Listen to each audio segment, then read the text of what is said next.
Hey Linda, there's just some sounds like maybe air in the background coming through your mic. Oh, okay. I think they have a fan on. Let me see if this works. Okay. Okay.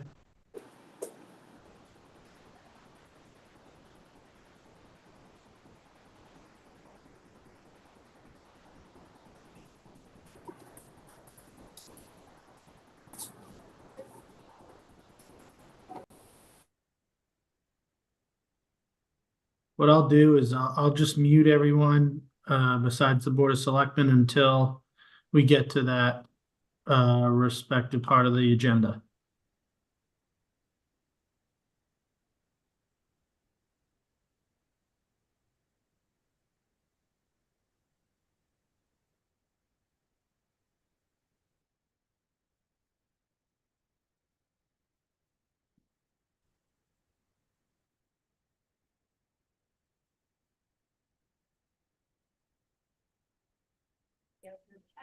People here.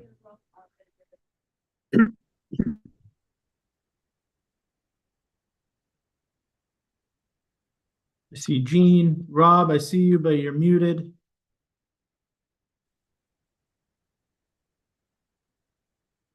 Just in case the dogs bark, Tony. Okay. Josh, I can't hear you yet. Nope.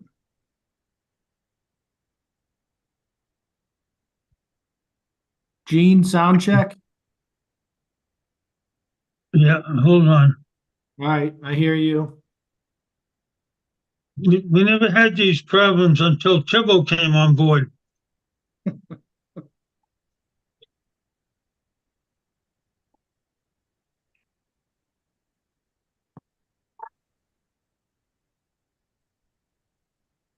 I think this is a lingering result of COVID. Something for sure.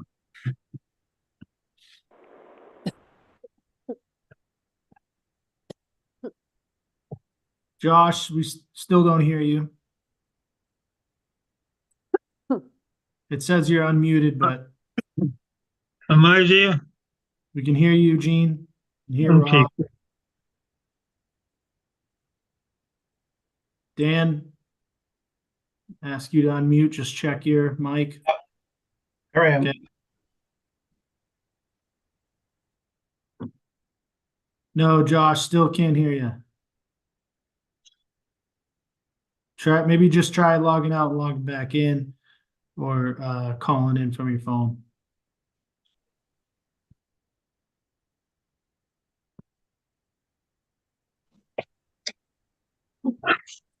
No, Josh, still can't hear you.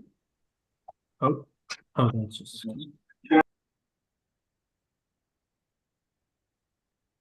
I heard that. I think that was just that was just me talking coming back through the mic. You want to go downstairs and watch it?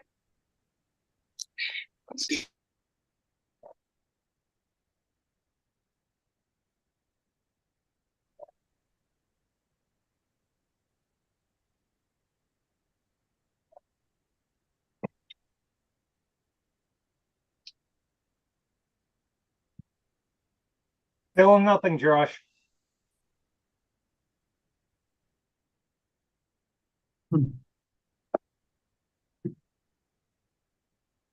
I had to go in through the website to get on there.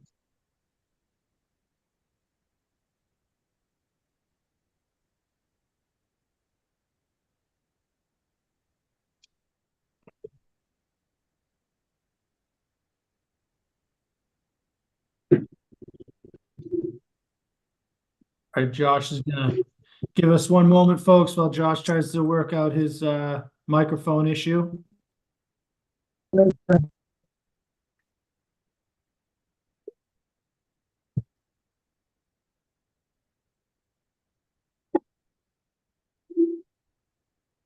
right, Josh is gonna give us one moment, folks, while Josh tries to work.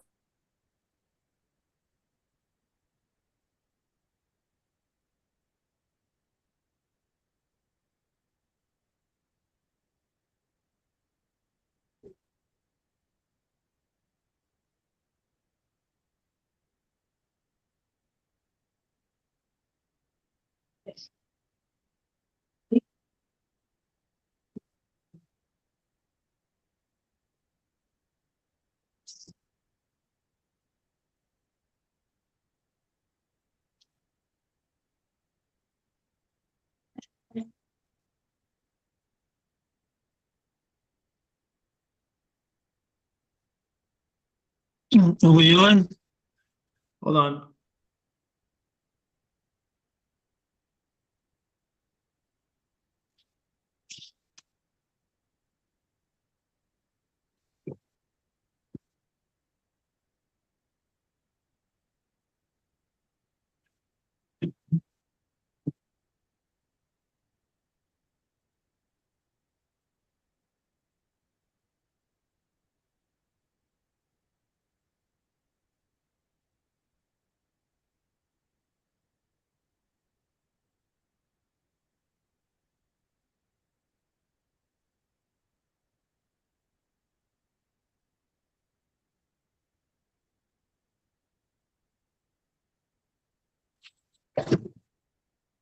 Josh, we can see you. I don't know if you can hear me. We can see you, but oh, now you're unmuted. Try.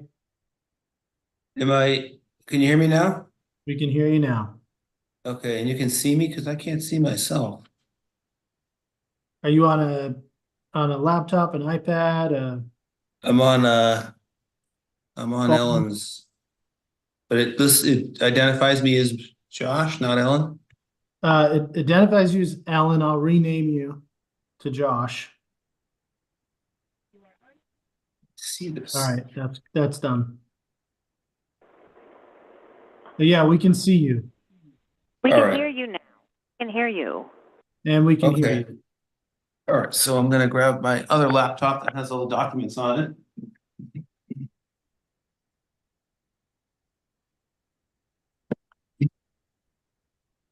Yeah, I've been having audio problems in meetings all day, actually, so not unique.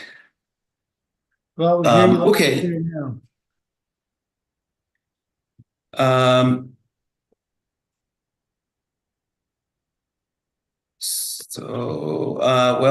It is 6:37 on June 5th, 2024, and the Nahant Board of Selectmen meeting is now in session. We have some opening comments, the usual items, hazardous waste collection days are August 31st and August 12th from 8 a.m. to 12 p.m. noon at the Lynn DPW. Certain fees apply. For a list of accepted material costs and more, visit the community calendar at nahant.org for more information. Metal and white goods, TVs, computers, etc. Recycling is the last Saturday of each month from 8 a.m. to 12 p.m. noon behind the DPW garage. Resident parking sticker is required. Certain fees may apply. Visit nahant.org for a full list of accepted material. The compost area is open on Wednesdays and Saturdays from 9 a.m. to 3 p.m. A 2024 resident parking sticker is required. Visit the Public Works page at nahant.org for a full list of accepted material. As a reminder, no dogs on the beach starting May 1st through September 30th each year except on Doggy Beach. Parking stickers, 2024 resident parking stickers are now available for purchase at nahant.org. Stickers are $10 each. All outstanding bills must be paid to the town and a census completed before purchasing. Town hall intern. The town hall is seeking 2 college-aged individuals for part-time summer internship. Visit employment opportunities page at nahant.org for full job description. If interested, please send a cover letter and resume to ktaylor@nahant.org by June 14th, 2024. So that's coming up. Nahant Market by the Sea. This is formerly called Farmers Markets, are on Saturdays, June 22nd, July 20th, August 17th, and September 14th from 10 a.m. To become a vendor, visit the visit the market page at nahant.org for an application. Jean or Rob, do you have any other opening comments that you'd like to make? I don't have any. As Okay. usual, Josh, Well, if we could let's, just move add right- mooring permits to the announcement as far as anybody wants to file their mooring permits, we are open for business. Okay, and those can also be paid for on the website, just like the parking stickers. That's Yes. correct. Yep. New business. We have a joint vote with the Library Board of Trustees to fill a vacancy on the Library Board of Trustees. Do we have oh no, sorry, I'll just make this announcement. In May, we put out an announcement that we were searching for a new member to fill the vacant seat on the Library Board of Trustees. This vote will be to fill the vacant seat of Daniel Munley, who resigned earlier in April. We thank Dan for his dedication. This is an elected position. However, we will have a joint vote of the Board of Selectmen and the Board of Trustees to fill the remaining period of the original appointment. This appointment will be until the next town election on April 26, 2025.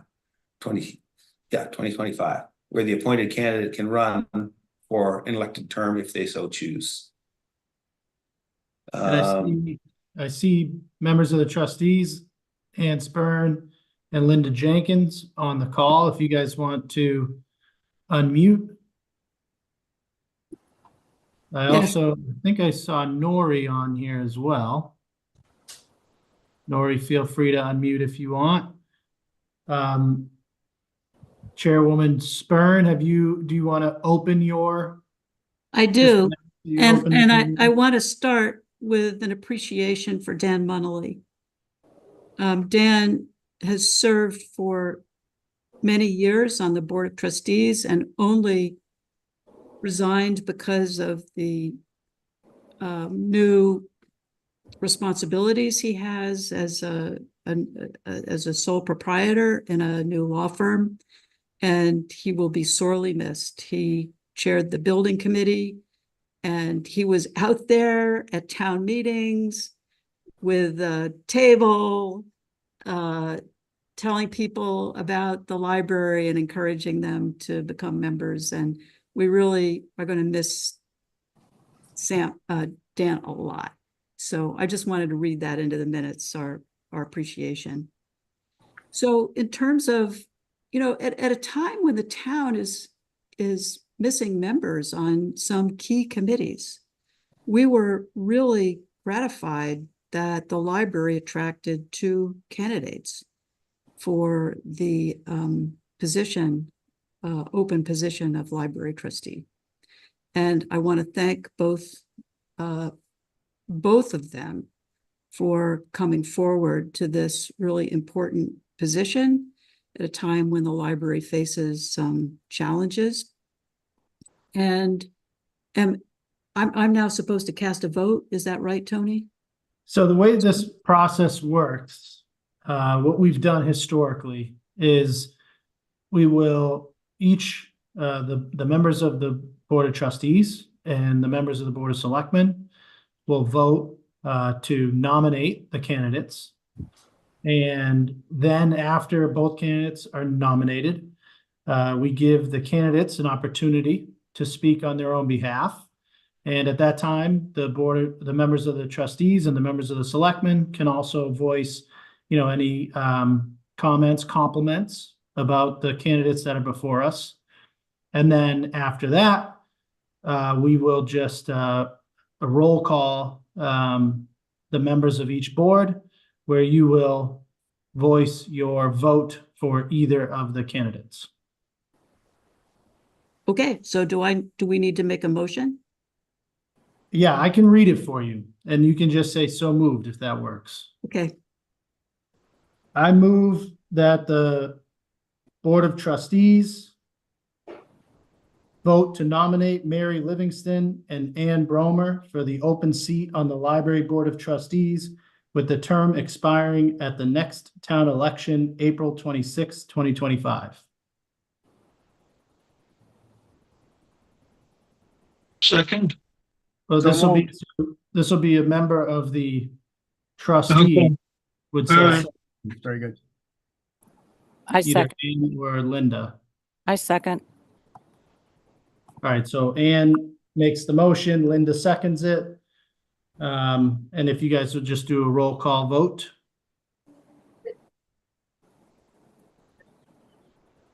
Ann Spurn, Aye. Linda Jenkins. Aye. All right, thank you. And now for the Board of Selectmen, I move that the Board of Selectmen vote to nominate Mary Livingston and Ann Bromer for the open seat on the Library Board of Trustees with the term expiring at the next town election, April 26, 2025. So moved. Second.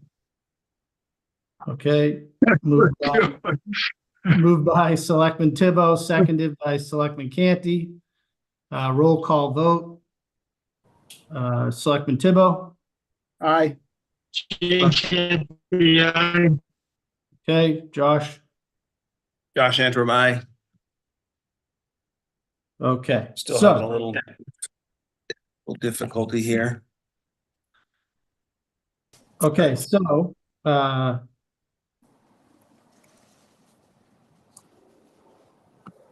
now, Chairwoman Spurn, I'll let you, since it's your board, I'll let you lead the next part of the process. If you want to say anything on behalf of the two candidates, or if you want to invite them to say something on their own behalf. Well, I'm prepared to say something on behalf of the candidates, but since you've opened the possibility, I don't know if they knew that they were going to be put in this position. They don't have to say anything, but just Because give them the they both wrote letters that outlined their interest and their qualifications. So, but I don't, given that you've brought it up, I don't want to not give people the opportunity to speak on their behalf. So, Mary, how about you? Okay, thank you. Yes, I wrote a letter. I was kind of pleased to see the opening. I love the library. I'm a long-term resident of Nahant, and of course, my husband is a lifelong resident. And both my children use the library, and now I have two grandsons who are going up with Sue Edwards daycare and using the library every week. So I thought it was a good time for me to get involved and to ensure the library is a continued success and keeps improving. And it's right in my neighborhood. And I'd like to make sure that these enriching experiences are continued, and especially to the children, to help them develop a love of reading. Everyone's on their phones now, and I'd really like to get kids back into reading. Thanks. How about you, Ann Bromer? And You're muted. you You're can muted. just unmute.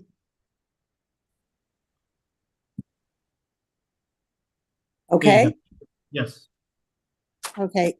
So books and libraries have been my entire life.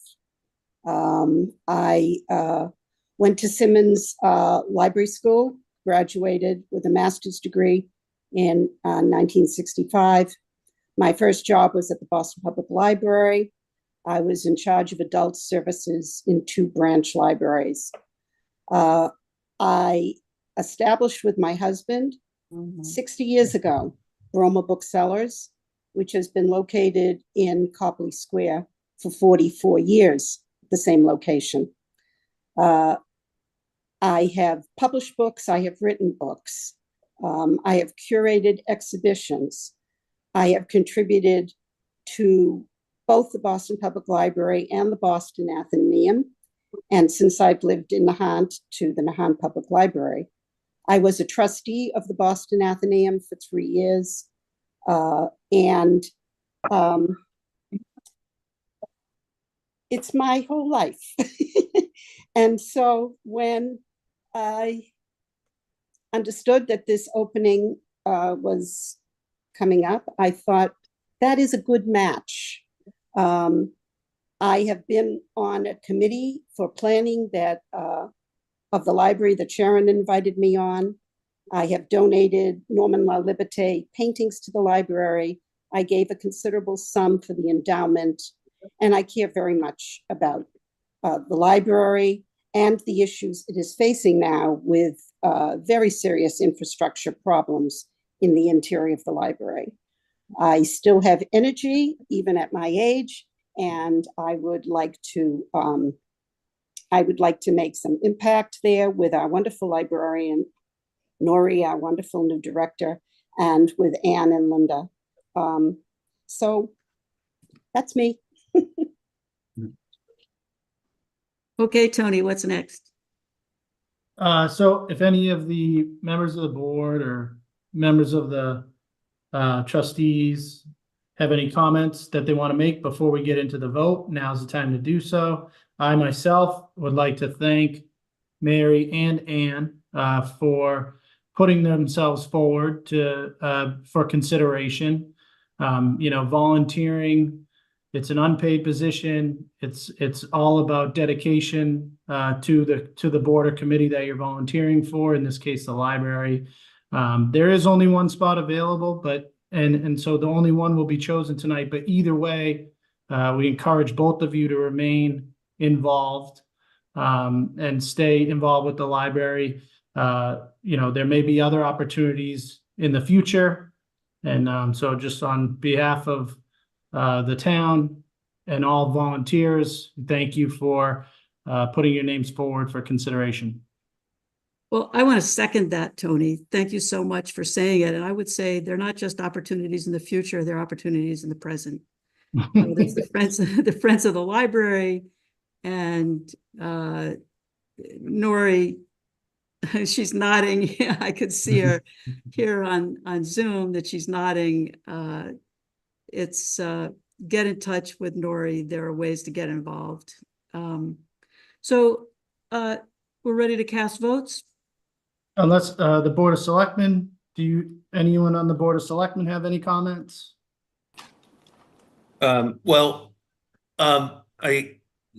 We have two unbelievably qualified candidates here. I really wish we had 2 seats to fill tonight because both of these candidates are amazingly qualified for this. We have to choose between someone who has a bachelor's and master's degree from Ivy League college in English and in literature versus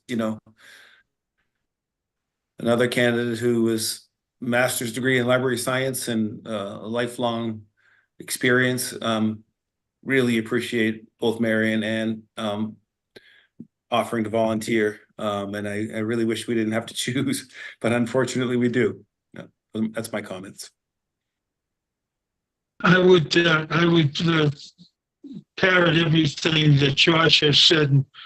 Unfortunately, we've got to choose. We've got 2 great choices here. We've got the love of library, and we've got books in the library. But to 2 of you for stepping up to this, I really appreciate it, and I hope this turns out to be a great decision down the road. It's obviously all been said. 2 incredible candidates, and given what we've seen as far as vacancies in various boards, this is a good problem to have. We haven't had such strength stepping up in all cases, and it's great to see it here for the library. So I thank you both for signing up for this, and as has been said so many times, I wish that or I hope to see soon that both are working with the library in one capacity or another. Thank you so much. Okay, so Tony, shall I go ahead with a vote? Yeah, so traditionally, we let the board with the vacant seat vote first. So I'll just call your name and please just state the vote for Ann Bromer or Mary Livingston. Okay, so I'll start with Ann Spurn. Okay, I did want to preface my remarks with saying that I'm voting for Ann Bromer because of her extraordinary service to the library already. And Mary, I hope that you'll get involved, but Anne has been involved in so many aspects of the library during Sharon's tenure and now during Nori's. And so I think that she'll be a great addition to the team. And Mary, I hope that you will help us along as well in the future. Thank you. Linda Jenkins? I'd like to cast a vote for Ann Bromer. And I really do appreciate that we do have two wonderful candidates. And I'm sorry I have a time constriction. I'm in California going to my granddaughter's graduation. So I don't have a lot of time. But I hope Mary can perhaps get involved in the Friends of the Library going forward, or the Buildings Committee. We have a lot of opportunities for help in the library as well. Okay, thank you, Linda. Okay, Selectman Thibault? I cast my vote for Ann Bromer. Okay, thank you. Selectman Canty? Ian Broma. Okay, and Selectman Antrim? And Brommer. Okay, congratulations, Ann. Thank you both again, Mary and Ann, for putting your names forward. And we'll send you an appointment list. You'll have to do some open meeting law training and get sworn in by the town clerk. And then this is a 1-year appointment. It's a little bit less than a year because we're in the beginning of June, but it goes until the next election. So thank you both. Thank you very much. And thank you, Mary, for putting your name in the ring. Thank you. So if the trustees want to vote to adjourn their meeting, I move to adjourn. A second. Roll call vote. Linda Aye. and Ann. Aye. Okay, thank you, trustees of the library. Thank you. Okay. Josh, you Okay. want to introduce the next one? Yeah, sure. So next we have a joint vote with the Board of Assessors to fill the one vacancy on the Board of Assessors.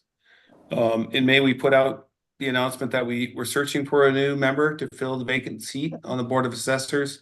This vote will be to fill that vacant seat, the vacant seat of Cameron Merrill, who resigned early in April.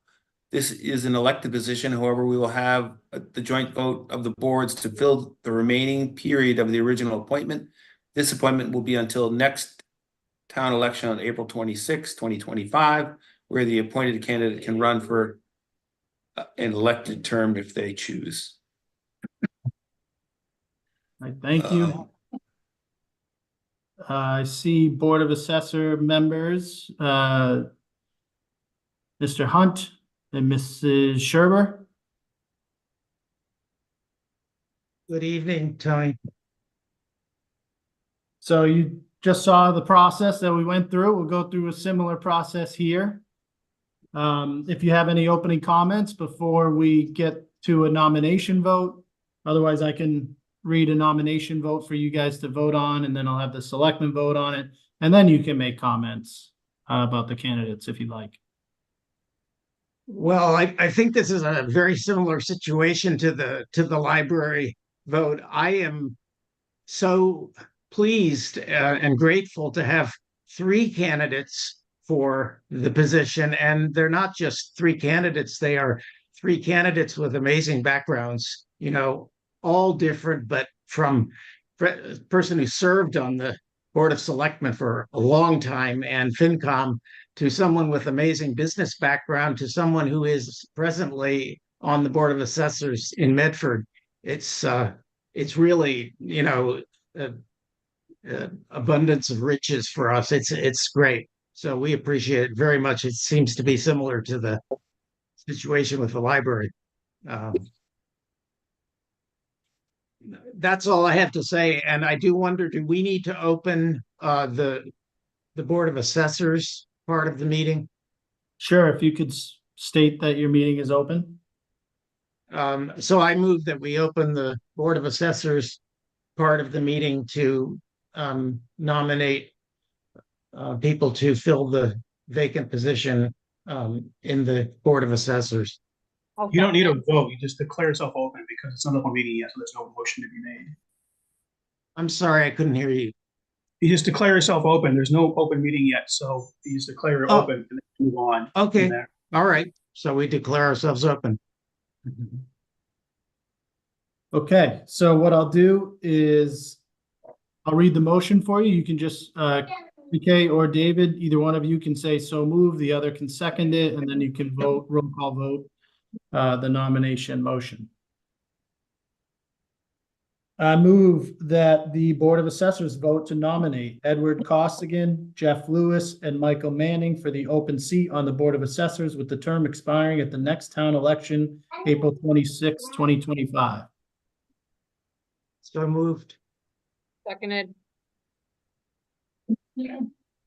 Okay, roll call vote. David Hunt, Aye. KK Sherber.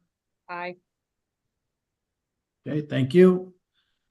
And for the Board of Selectmen, I move that the Board of Selectmen vote to nominate Edward Costigan, Jeff Lewis, and Michael Manning for the open seat on the Board of Assessors with the term expiring at the next town election, April 26, 2025. So moved. Second, Okay. Roll call vote. Gene Canty, aye. Rob Tibbo, aye. Josh Antrim, aye. Okay. I don't know if any of the candidates are on the call. If you are, I see Sheila Hamilton, the town assessor, on as well. Sheila, feel free to jump in if you have any comments. I can say that the Board of Assessors met today at 1 o'clock with an invite to all the candidates for just an introduction and, question and answer period. And we had one candidate that was unable to attend, and that was Jeffrey Lewis of Ellsworth Avenue.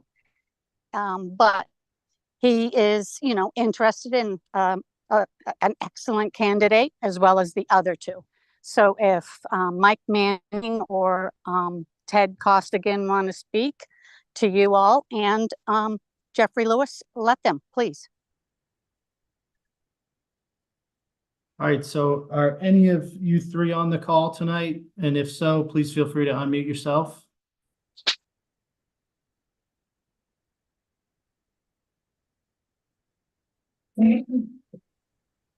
Lewis, I'm here. Mr. Lewis, Hi, Tony. hello. So feel free to speak about yourself and reasons why you're interested in the position. Well, as my background in the town is I spent two annual meetings on the Advisory and Finance Committee. I learned a lot about the finances in the town. It was only 1 year. It was during the COVID era, if you will. I was asked to join for 1 year, so I fulfilled it and I had a great time. I then went and spent the next 3 years working behind the scenes. Tony didn't kick me out of his office, and he answered his phone when I called him. So he started throwing pet projects at me, and I enjoyed them a lot. I did a lot of research on fees for the town, comparing the town against other towns in the Commonwealth and how we fared. I get into the DLS database and did a comparison from a financial level between Nahant and the other towns. My background is over 40 years of accounting, auditing, systems. I think I can bring some value. My last employer for the last 10 years, I was the chief financial officer for the Warren Group. Some of the folks on the assessor may have heard of the Warren Group. We're in the business of compiling database for assessed property. And it's not just for New England anymore, but it's for the entire United States. So if you, I'm here and for you. I'm not used to hyping myself, so You did a good job. I'll shut my mic off. And the other two candidates, wow, you hit a jackpot. Another Yeah, we assessor did. from another town. I got to tip my hat for you on that one. So I'll shut up and let somebody else speak. Thank you. No problem. So I don't see anybody on the line with the name Mike Manning or Edward Costigan. So nothing labeled. I'm gonna assume they're not here. Can I interrupt, Tony? Absolutely. Ted Costigan did say that he might not be able to attend or maybe get in and out because he was at an awards ceremony this evening. Okay. But they he did both make had the an 1 opportunity- o'clock. But yeah, Right. okay. So they both had an opportunity to speak with you guys earlier. Right. So maybe David can talk about the other two candidates, what they discussed. Yeah, I mean, I'd be glad to speak briefly. We had a good meeting today with Mike Manning, and I think, everyone knows Michael. When I first was on the FinCom, he was a selectman, and I know from his resume that he was on FinCom for a long time before he was a selectman. And I am very appreciative of his interest in continuing to serve the town. He's done so much, and I think it's really impressive. And we did also meet with Edward Costigan, and again, it is kind of a gold mine of candidates. Jeff, I really appreciate your candidacy as well, and I think we felt, as people were saying with the library board, we sort of wish that we could use all of you because your backgrounds are so amazing and I mean, not just unusual, but really in various ways tied into the needs of the Board of Assessors. And again, Edward Costigan is currently Chief Assessor and Chairman of the Board of Assessors in Medford. So he already, and he's, as I understand from Sheila, he's already I don't know what the probably a certified assessor. So he also has already done not only the 101 course, but all of the courses necessary for a certified assessor. And he is continuing on in that position, but he's looking to serve on the Nahant board, which again is an extraordinary chance. We have three really qualified candidates. And again, I think we're all very appreciative, and we wish we could use them all, because sometimes we've been just a two-person board for quite a while, and it's harder with a two-person board. It's hard to get quorums. It's harder to have meetings, and we need the input of people like the candidates who have knowledge of the areas associated with assessing. So I'm just appreciative of the chance that we have to choose one of these people, and again, kind of wish we could use them all. And I hope that the others stay around and are potentially available when another opening comes up, because obviously it happens. So. All right, thank you. Any members of the Board of Selectmen have any comments before we get to the vote? I would just echo David Hunt's comments. I mean, three great candidates. Once again, we have to choose one only, but certainly appreciate all three of them throwing their hat in the ring. I was giving this some thought this afternoon and looking at the situation we're in. We've got the double situation here. We've got a short-term need and a long-term need. And the short-term would be taking us from now until May of 25, and then anybody wishing to run for the office could do so at that point.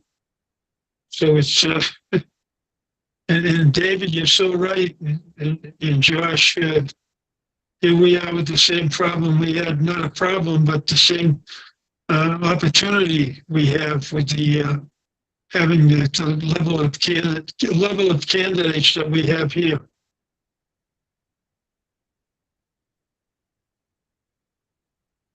All right, thank you.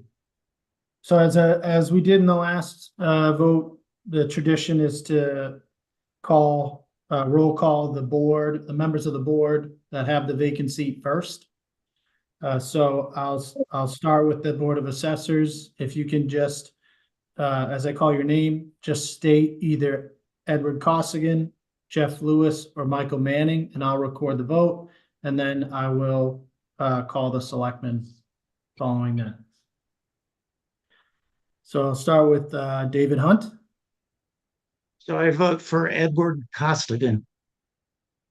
Okay. KK Sherber. Edward Costigan. Okay. Rob Thibault. Edward Costigan. Gene Canty. Edward Costigan. And Josh Antrim. Edward Costigan. Okay, congratulations to Mr. Costigan. Again, this will be a seat that will be held by you until town elections in April of next year, at which point the seat will be open for yourself or anyone else that is interested in running for the seat. I think actually KK or David, one of you might also be up for election at that time too, so there'll probably be two seats. I think it's me. I think it's me next year. I'm not positive, but yeah. I think it is too. All right, so thank you for taking part in this process. The assessors, the Board of Assessors, feel free to vote to adjourn. So I move that we adjourn this meeting as Board of Assessors. I'll second it. All in favor? David Aye. Hunt, aye. Catherine Sherber, aye. Okay, thank you. Thank you all. Thank you. Thanks. Thank you.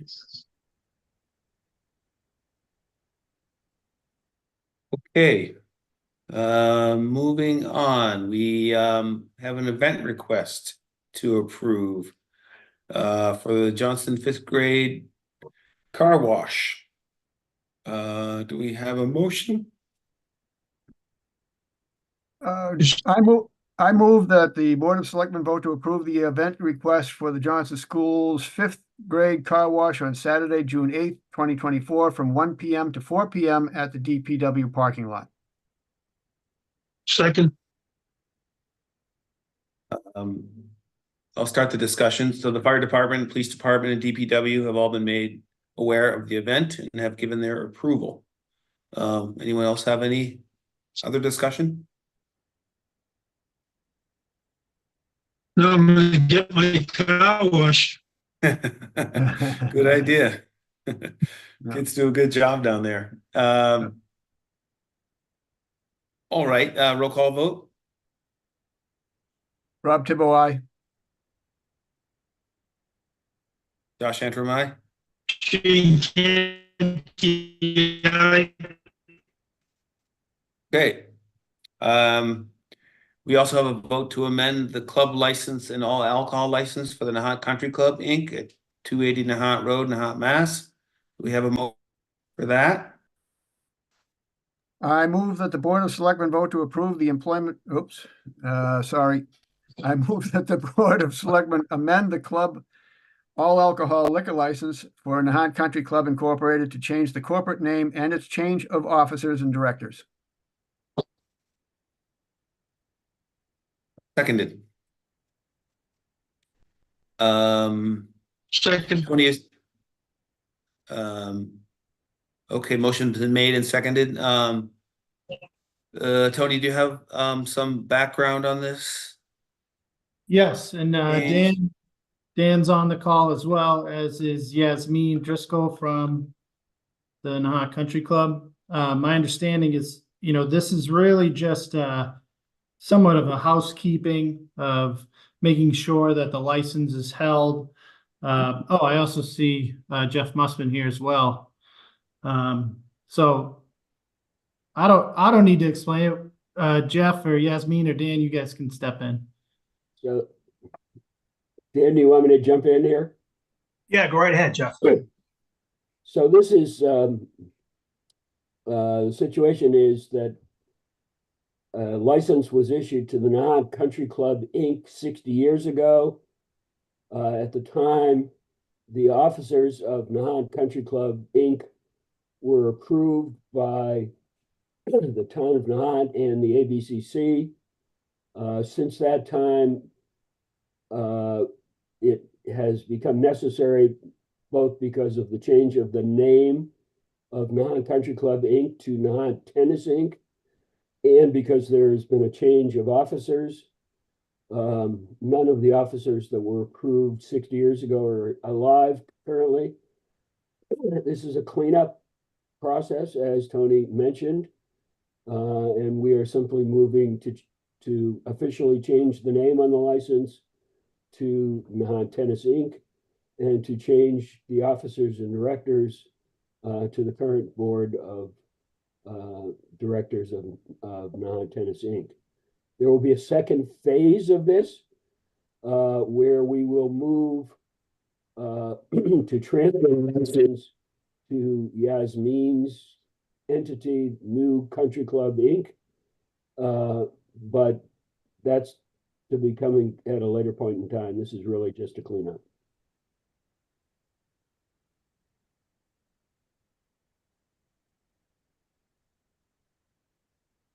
Okay, Dan, do you have anything to add? No, that's exactly my understanding. And this was, based on the vote that you guys are taking tonight, Dan double checked with any legal requirements for notice.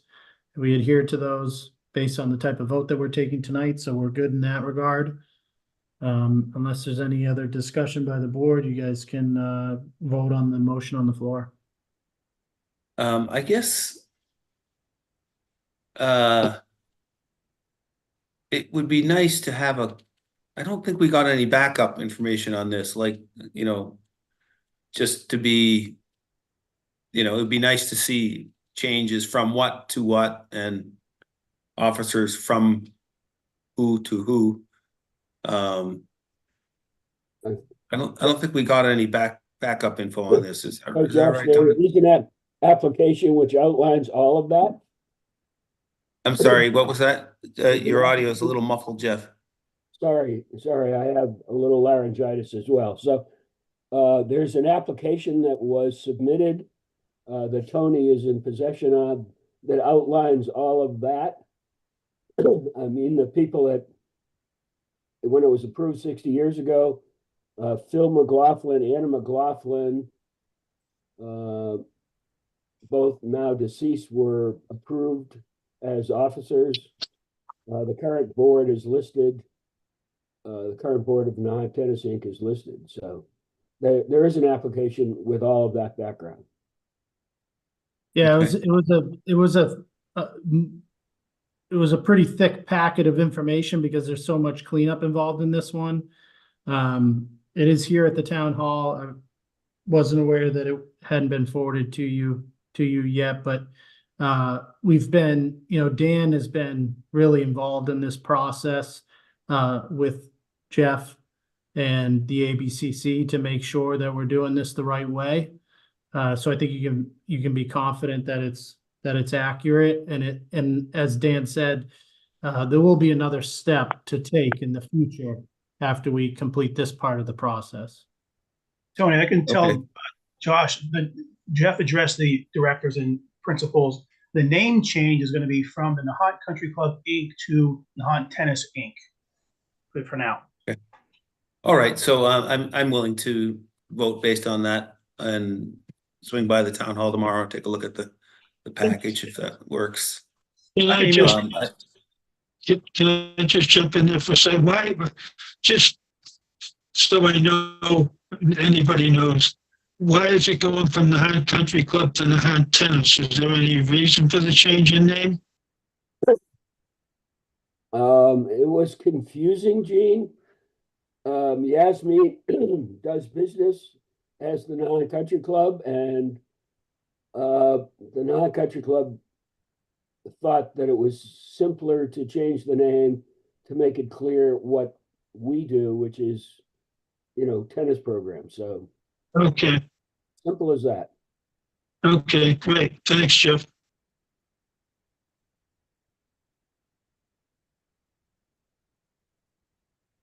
We have a motion? Any other discussion before we vote? Hearing and seeing none, roll call vote. Gene Canty, aye. Rob Tibble, aye. Josh Antrim, aye. Okay, we, next up is a vote to approve the employment contract for town accountant slash town, finance director Allison Nieto. Do we have a motion there? I move that the Board of Selectmen vote to approve the employment contract for the Finance Director, Town Accountant Allison Yeto, effective July 1st, 2024 to June 30th, 2027. Seconded. I'll second that. Okay, motion has been made and seconded. Any discussion? Yes, if I can. You may. Allison's on the call as well. Allison has been with the town for 3 years now, I think. Is that right, Allison? 3.5.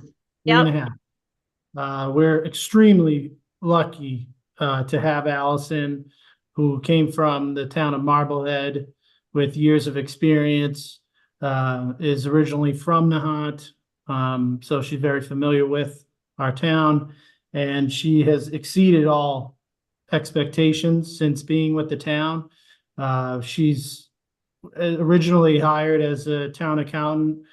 We've promoted her to finance director as well, and reorganized some of our accountant and treasurer collector positions here in the town hall. And they all report up to Allison now. She's been working to implement new accounting software. She does a lot of work related to wrapping up the end of the year, preparing us for upcoming town meeting, working with the finance committee, and the list goes on and on.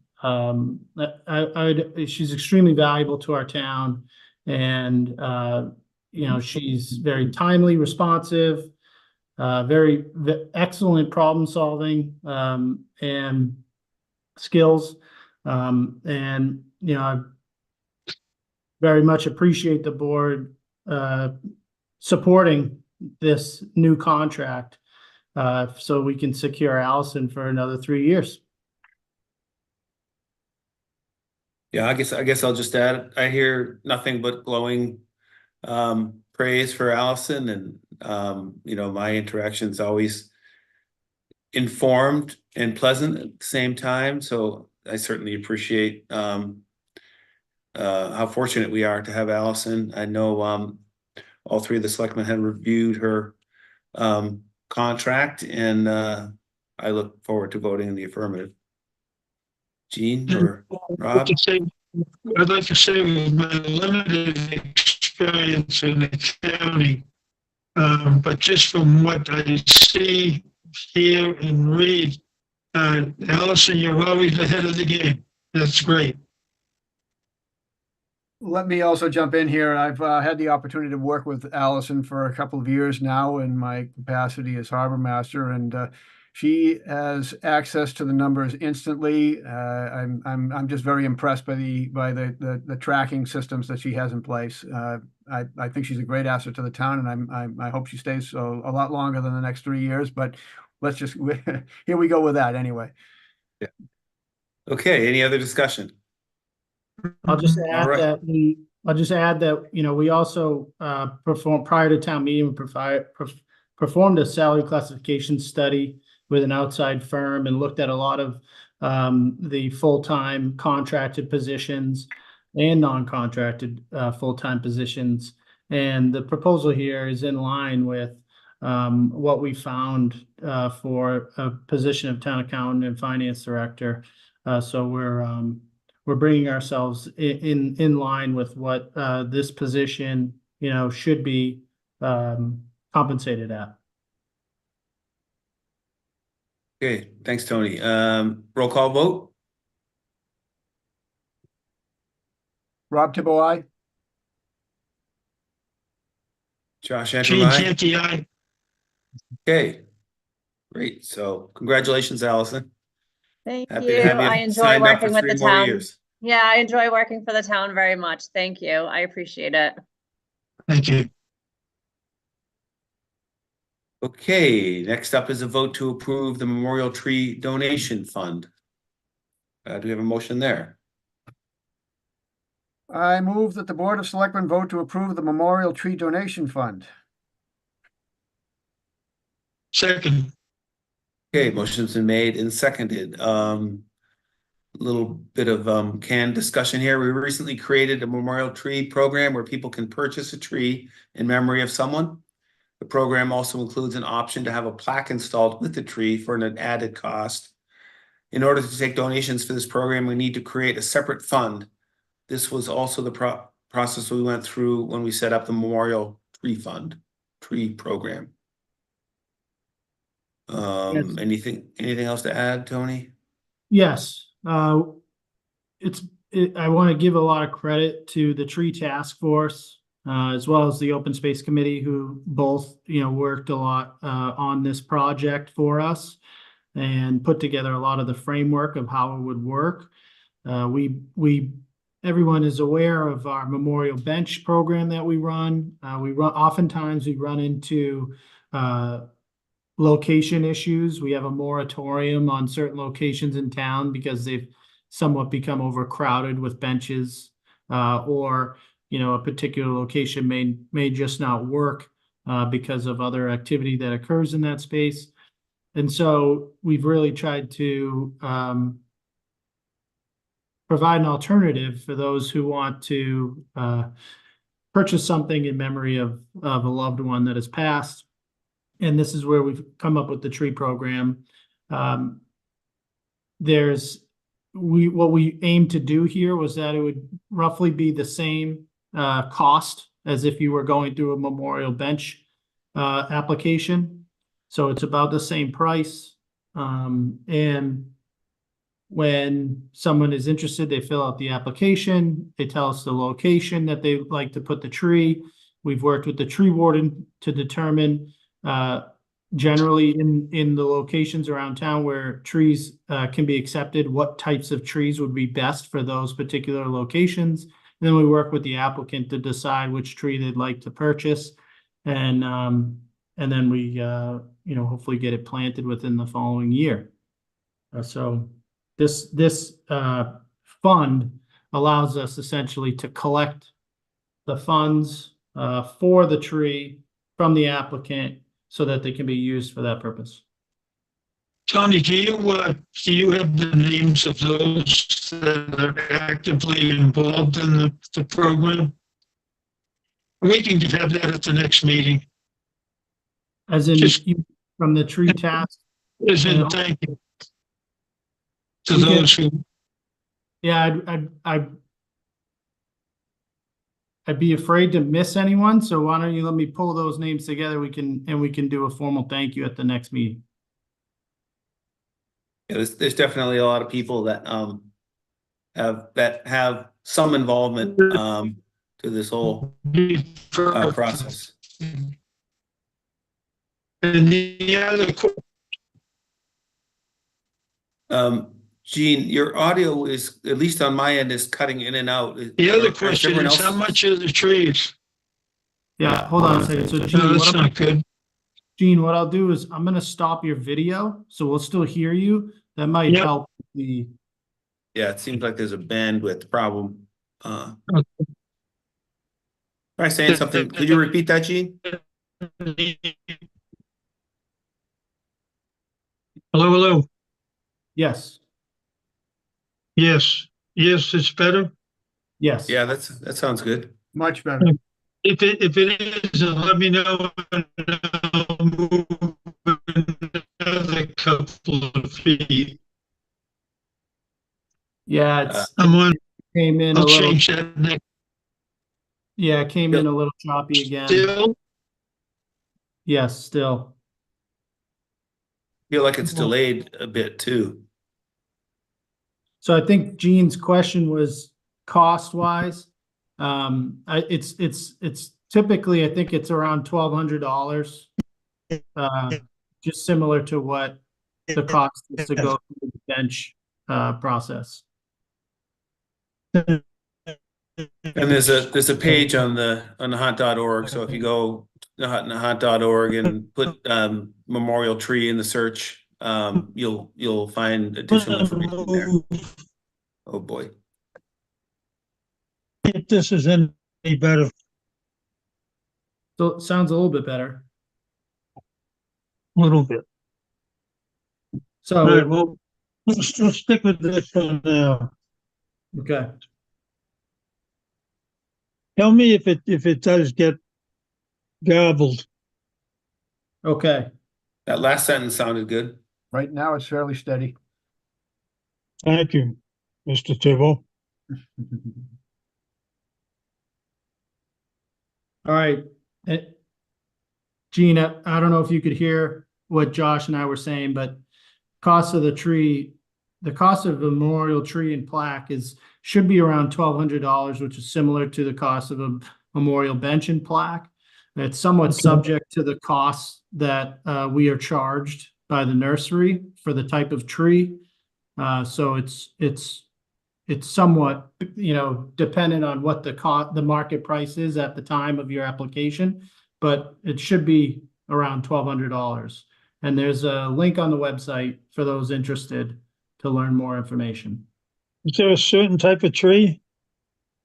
It depends on your location. Some trees perform better in different locations. If you're in the coast, if you're in a wetland, those types of things. So we've gone through that with the tree warden. Oh, great. Thank you. You're welcome. Good question. Thank you, Mr. Tibble. All right, any further discussion? Hearing and seeing none, roll call vote. Gene Canty, aye. Rob Tibble, aye. Josh Hanford, aye. Next up is a FY25 master fee schedule, proposed changes for discussion and future vote. The master fee schedule is voted on each year for the upcoming fiscal year. The 2024 fee schedule was sent to all departments and department heads for review and to request any changes for FY25. The fee schedule that was sent to us, that means, has those proposed changes that have been sent by departments so far. The BOS will take a vote to accept this fee schedule for the FY 2025. Do you happen to have that fee schedule that you could share, Tony? Yes. So what we're doing tonight is just introducing to the public this process. We do this on an annual basis. We vote on our fee schedule for the upcoming year.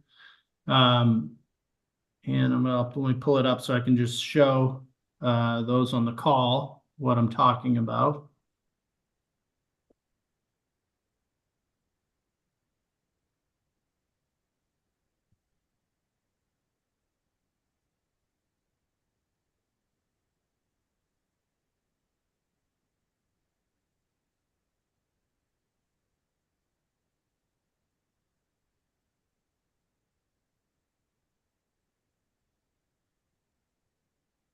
All right. So So you scroll through this. I think very few of these have changed or changed significantly. Is that correct?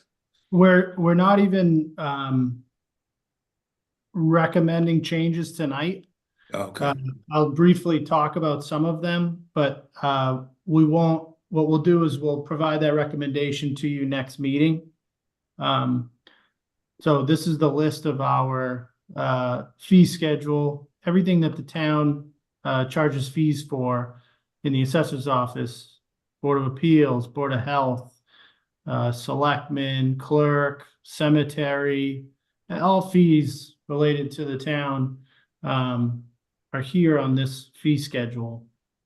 And so this year we have we've briefly spoken about the parking sticker fee.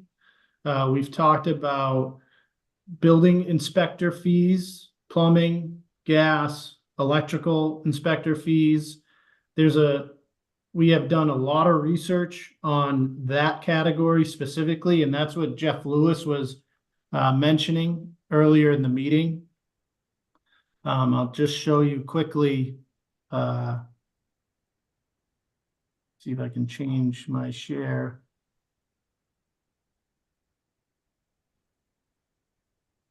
As I talked about earlier,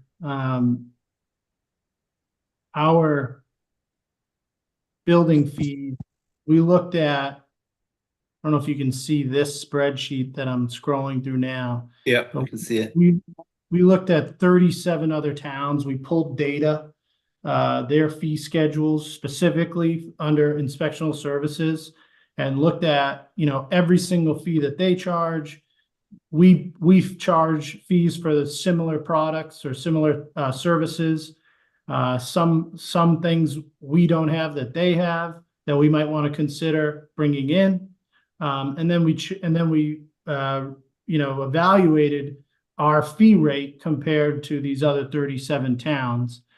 And I'll show you here what we've been looking at. For instance, you can see here all these other towns that we looked at: Beverly, Chelsea, Saugus, Danvers, Canton, Marblehead, North Reading, Swampscott, and the list goes on. And for instance, if you look at residential additions, what the rate is for a permit, Beverly's at $15, where Nahant is at $12. And if we continue to scroll down this spreadsheet, you'll see for each of these, we have listed an average, a high end, a low end, and where Nahant is. So over the next 2 weeks, we will be meeting with the inspectors and the inspection department assistant to go through all of those data points.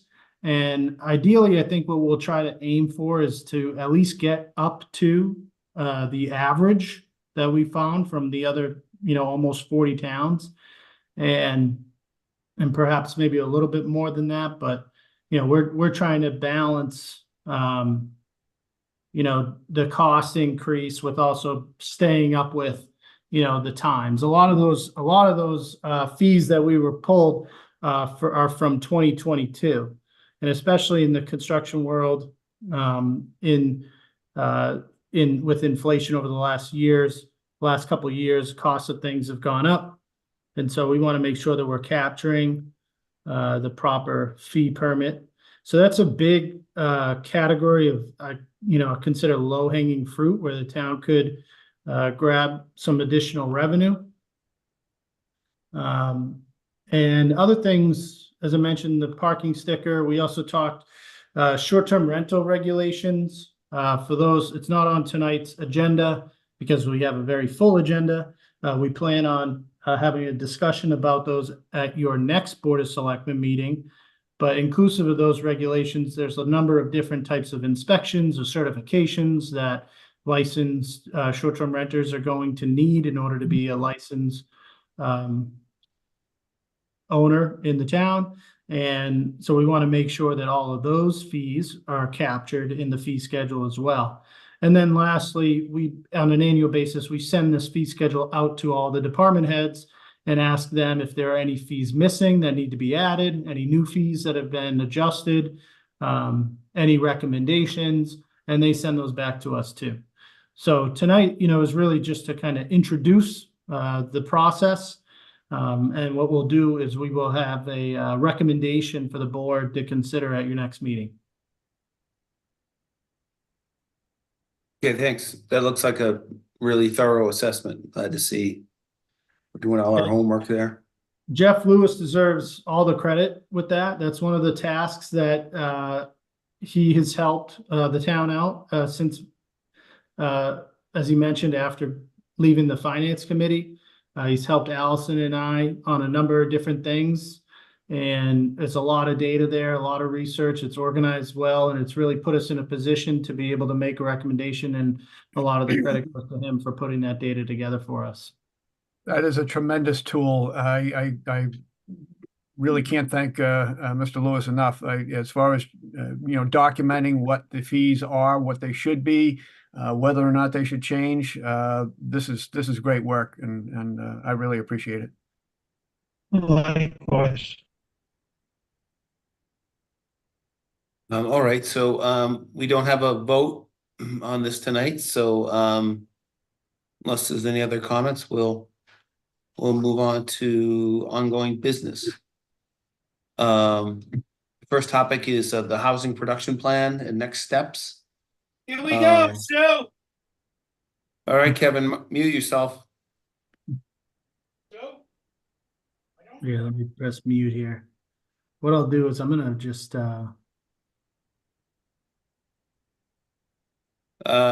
maybe that was anyway, McCarthy. Here we go. The housing production plan was prepared over the last year and a half by the Housing Production Plan Committee with the help of MAPC consultants. I think it's important that we all recognize that it's virtually impossible to come up with a plan that everyone is going to agree with 100%. In my opinion, we have a good start at this housing production plan. I think at the highest level, it's always good to think ahead and plan for the future. And this is why Nahant has, for example, a hazard mitigation plan, an open space and recreation plan, a capital improvement plan, etc. So in summary, having a plan is better than not having a plan. We also believe that having a plan and submitting a plan to the state for approval will generate some goodwill with the state. I want to be clear about one thing that was a misperception before. Simply having an approved plan does not give us safe harbor from an unfriendly 40B development. But at a minimum, it can generate some goodwill with the state, which can only help. Of course, the whole purpose of having a housing production plan is to serve the town. So we want to take our time, do it right, and make sure we have a plan that is, at least in general terms, consistent with what the residents want. So there's been a lot of talk about this plan in recent weeks and even months. And the silver lining to all that is it's good to have a larger pool of people that are aware of the existence of this proposed plan and can start to think about it a little more, continue to offer some input on that. Some recent updates is that the housing production plan was, as it stands, rejected by the planning board. I listened to parts of the last two planning board meetings, and it was clear that the majority of the planning board members had issues with the existing plan. It wasn't entirely clear to me what portions of the housing production plan were objectionable. So I'd like to understand that more clearly. And for the reasons I just mentioned, I think we're better off adopting the parts of the existing plan that are good and improving the parts of the plan that need some improvement. So, from my perspective, there are some parts of the plan that I and others think need improvement. So, for example, we have, I think it's 10 opportunity sites listed in that plan. I think it's important to acknowledge openly in the plan that none of these opportunity sites for 40B development are easy. Each site presents a challenge. The challenges might be different for each site, but each site does present a challenge. And especially with Nahant's extremely limited developable land, we need to acknowledge this difficulty to ourselves and to the state. This is my opinion. Another part of the plan that in my opinion, needs better definition is the topic of Nahant resident preference. There's a lot of text in the plan that talks about this is a way to give advantage to local residents over others, and there is a way to achieve local preference, but it's not well understood, at least by me, how likely this is to be achievable. So we need to understand how possible this is, and make sure we're not overselling the possibility of local resident preference. We need to research this, understand how possible it is, and make sure the plan reflects realistic scenarios. Another area of the plan that needs more research is the possibility of reaching safe harbor via GLAM. GLAM is one approach to reaching safe harbor, allegedly, and that's if you have 1.5% of your developable land dedicated to affordable housing. But it's unclear how many towns have actually achieved that safe harbor via GLAM. But it's really important for Nahant to explore this further, because to meet our 10% of the housing stock deeded affordable, uppercase affordable, we would need 113 more housing units in Nahant, and that's going to be difficult given our limited developable land. So I think we need more research on the GLAM, how many towns have achieved safe harbor via GLAM, and understand that. And if we think this is a realistic opportunity, re-emphasize that in the plan. So for all these reasons, I'm hoping we can collaborate with the planning board. We've talked about having a joint meeting with the planning board at our next meeting, and see if we can, rather than throw the entire plan out, revise the existing plan by using the good parts and improving the bad parts. To me, I think this is a better alternative than restarting from scratch. Those are my thoughts on the existing housing plan and how we should proceed going forward. Happy to hear, Jean, from you, or Rob from you, on any thoughts you might have in addition to those. Just before Jean or Rob, Jean, can I just, one second, just before you go, I just wanted to make a correction there, Josh. I think we got communication from the planning board post their previous 2 meetings. They didn't actually take a vote on the housing production plan of whether to approve it or reject it. Originally, it sounds like on their May 21st meeting, they determined to indefinitely postpone consideration of the May 7th version of the housing production report. And then at their last meeting, they determined not to discuss the agenda item, which was passed May 21st. So I don't know if I just, sorry to correct you, Mr. Chairman. I just want to make sure that it wasn't necessarily a rejection by the planning board. There hasn't been a vote yet by either board on the approval of the plan or the acceptance of the plan. Okay, yeah, thanks for correcting me on that. Important to be accurate. So, Mr. Chairman, excellent summation. It couldn't have been any better. It couldn't have been any more inclusive.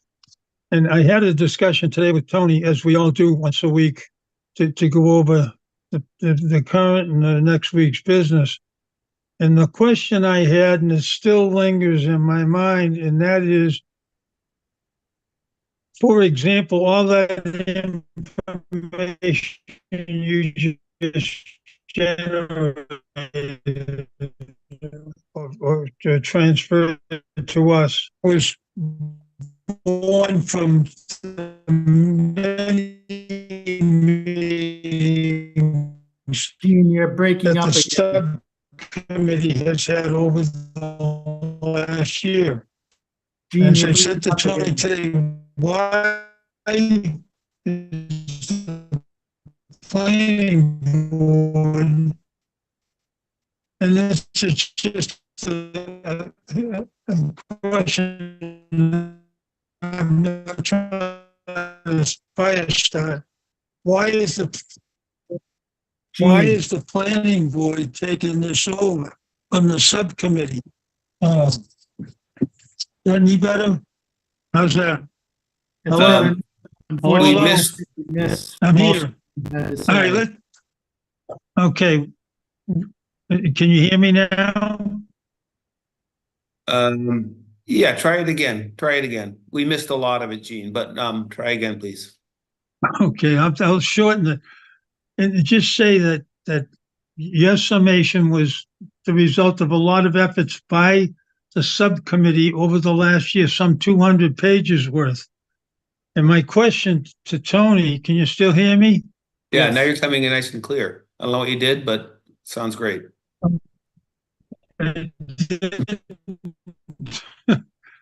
But anyhow, Tony and I had met today and we talked about this a little bit. My question is why turn this over to the planning board, or why the planning board took this away from the subcommittee. And I think that's a question a number of people have had. So I'm going to ask Tony or you, Josh, if you want to tackle it. What's the purpose of making the change? I guess I'll express my opinion. I feel like the Housing Production Plan Committee, they were tasked with coming up with a plan, and they did exactly that. And they did a lot of good work. And at this point, the plan comes to the Board of Selectmen for approval and to the Planning Board for approval.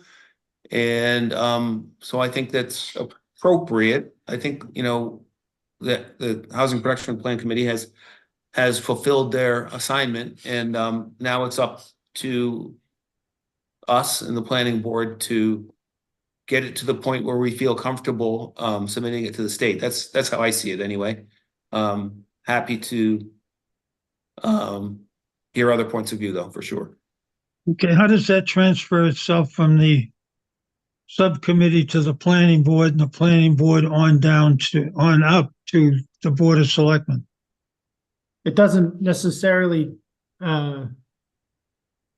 transfer it. It essentially, it's the next step in the process. So the planning board had requested that they receive an updated version of the plan at least 2 weeks prior to any type of joint vote that would be taken with the planning board and the selectmen on accepting the plan and forwarding it to the state.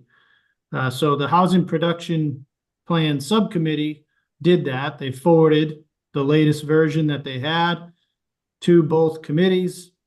And then the planning board responded to that in their last 2 meetings, the way it was characterized to us with communication from the chairperson.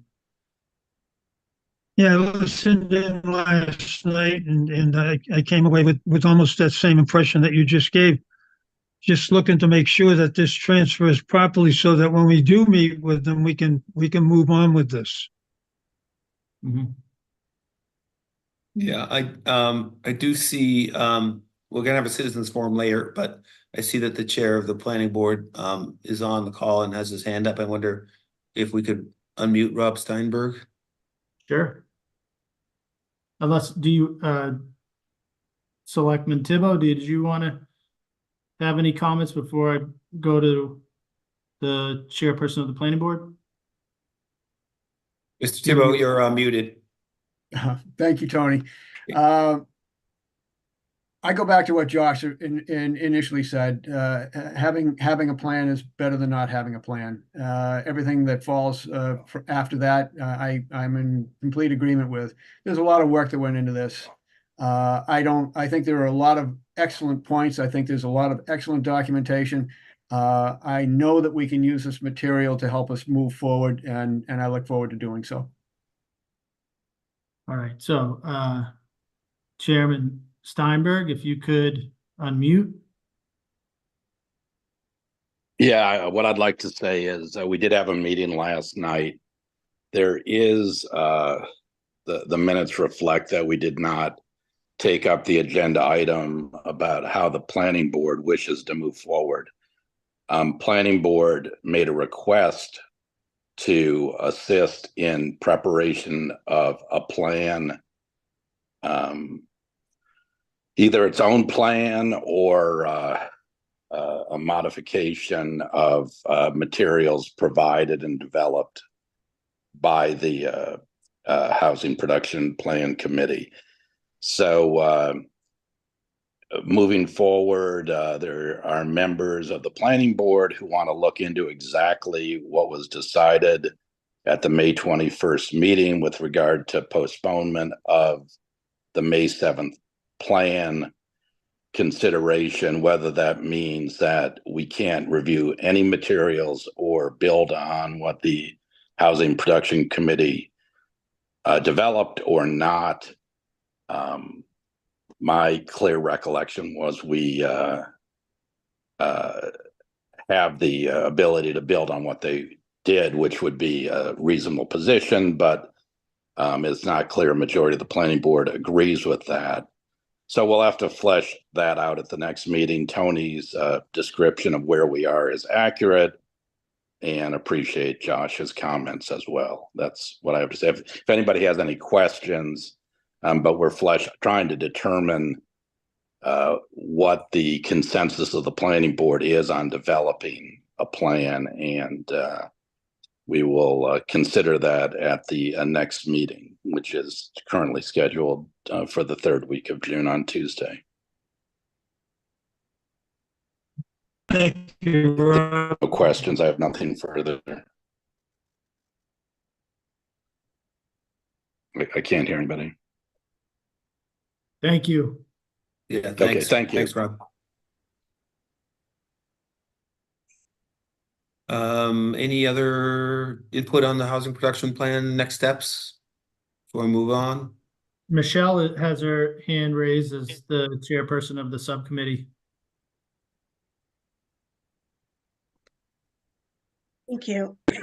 And thanks, Chairman Antrim, for the clarity and the feedback that you provided. I think these are all items that we can definitely research and have addressed in the housing plan. I do want to thank the committee that's worked on this and the number of hours that went into this, especially the participation from the members of the public, because this is a public process and we would not be where we are without the public feedback to get to a plan. I did want to reflect on one point that you did say, you know, this plan is a plan and we should start somewhere, but it's not going to be entirely have everything that we want. The plan is, I remind folks, the plan's good for 5 years. So in the first 5 years, if new information it comes up, we want to make revisions, changes, we'll have that opportunity to do that. So I would just be thoughtful on how many more changes we want to introduce.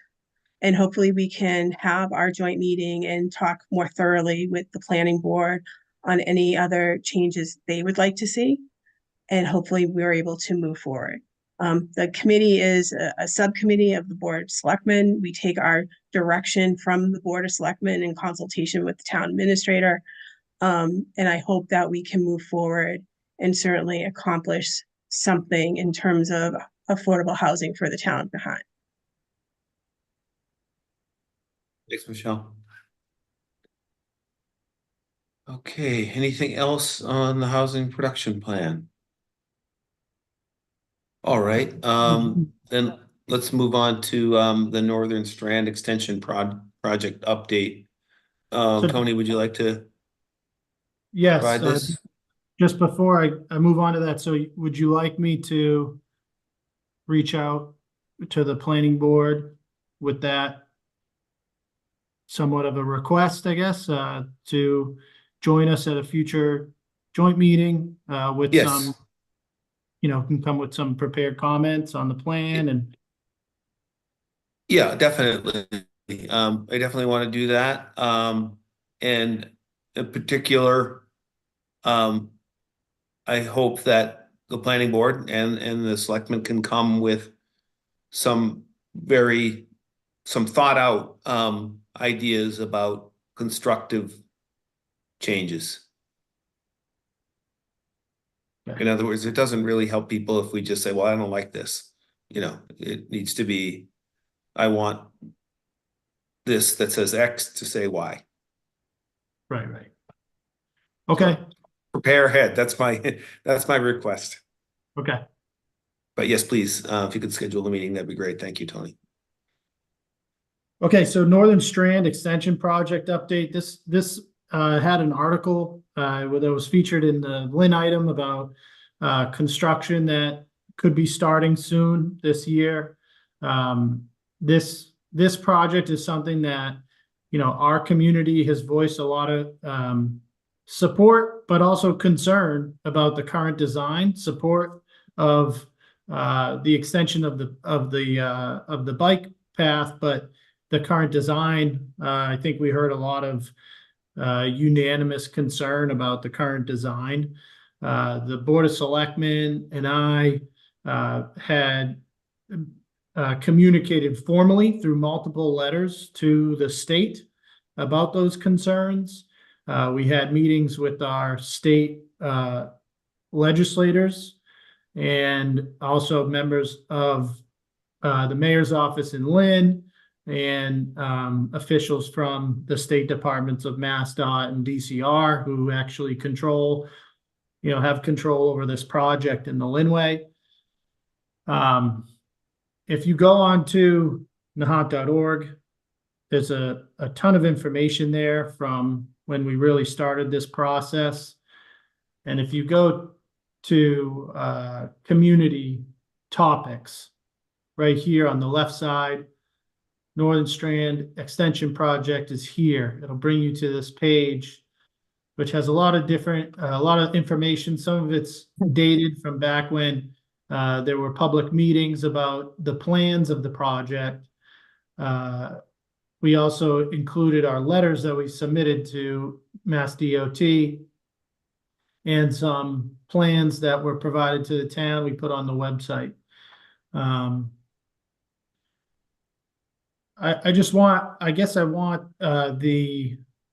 want the public to know that, you know, the Board of Selectmen and I advocated on your behalf of a lot of the, you know, the concerns of the design that we heard from you and that we heard in public meetings hosted by the state.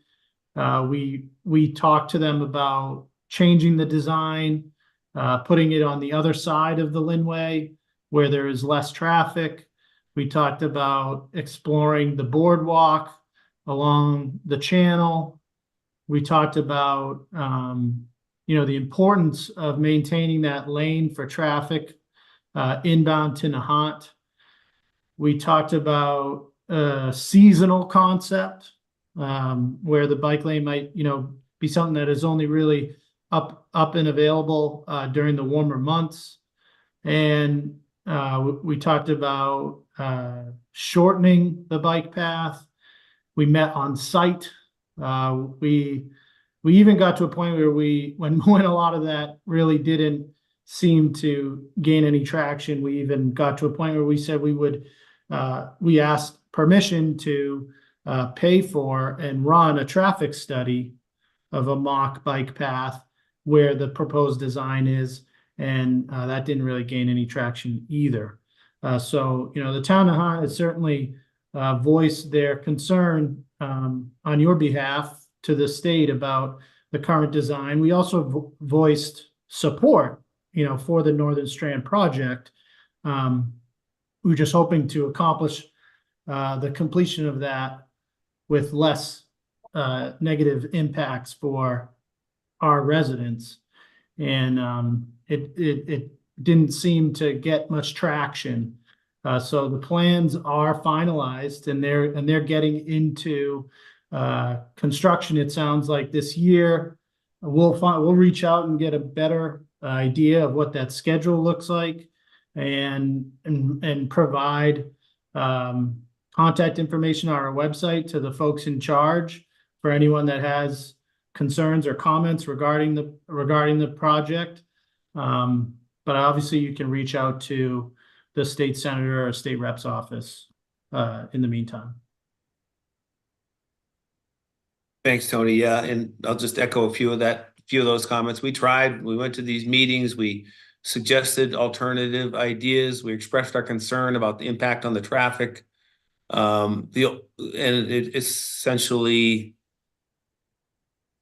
were largely ignored, I guess. Acknowledged, but ignored. The only thing we did succeed in getting done was pulling the Nahant exit lane further back from the entrance to the causeway. That'll help some, but frankly, I'm kind of disappointed in the lack of openness on the part of the state. I'll just say I'm a cycling enthusiast. I've ridden thousands of miles, literally thousands of miles on bike paths. I'm a big proponent of bike paths, but I'm not a proponent of shutting down a lane of the Linway.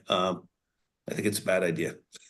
And it's not because I'm against bicycle paths. It's because, I can do math. I know there's a lot more cars than there ever will be bikes. So, and this is not just, I'm not just concerned for Nahant, but, people trying to get to Swampscott and Marblehead. It's already tough enough at rush hour. So, but that's where we are.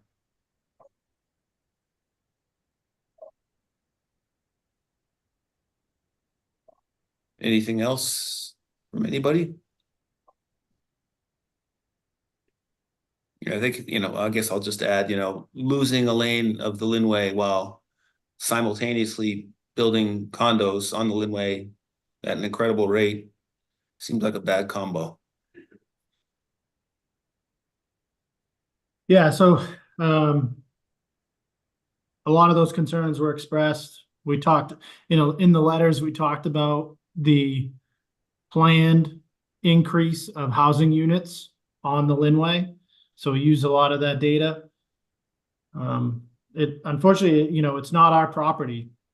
So we don't have really a controlling hand in the design of the plan. And I do think that once that, the reason I think it's somewhat easy to anticipate concern and comments about what's going to happen there is when we had one of those lanes shut down for an extended period of time, even at night, for our Linway sewer main project, we received massive amounts of complaints about the impacts to traffic. So I think that's something that's going to come with this project. And I would say that, just because the plans are done and just because they're moving into the construction process, you as residents still have the opportunity to voice your opinion. And you can do that through us, or you can do that directly. I think the more people comment, as we've been saying all along, the more voices that are heard and concerns that are heard, the more attention it'll receive. So encourage you to reach out to your state legislators as well. And as soon as if there is like there's an email on our website right now, mass.civilrights@state.ma.us. But I want to see if I can if there's a new email for anyone who's receiving, responsible for receiving comments. So we'll reach out and try and get more information and post that on our website.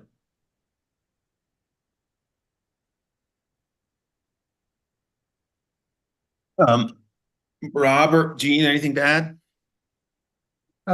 Josh, I'm thinking about this, and unfortunately, I'm not as up to speed as I would like to be on the issue. But I know the concerns that I've had expressed to me over the last year or so have to do with the creation of a choke point as we approach the Rotary as a result of this bike lane. And it's a mystery to me as far as the amount of open space that's also in that immediate area as to why the bike lane couldn't be reconfigured into that open lot that's adjacent to the sidewalk.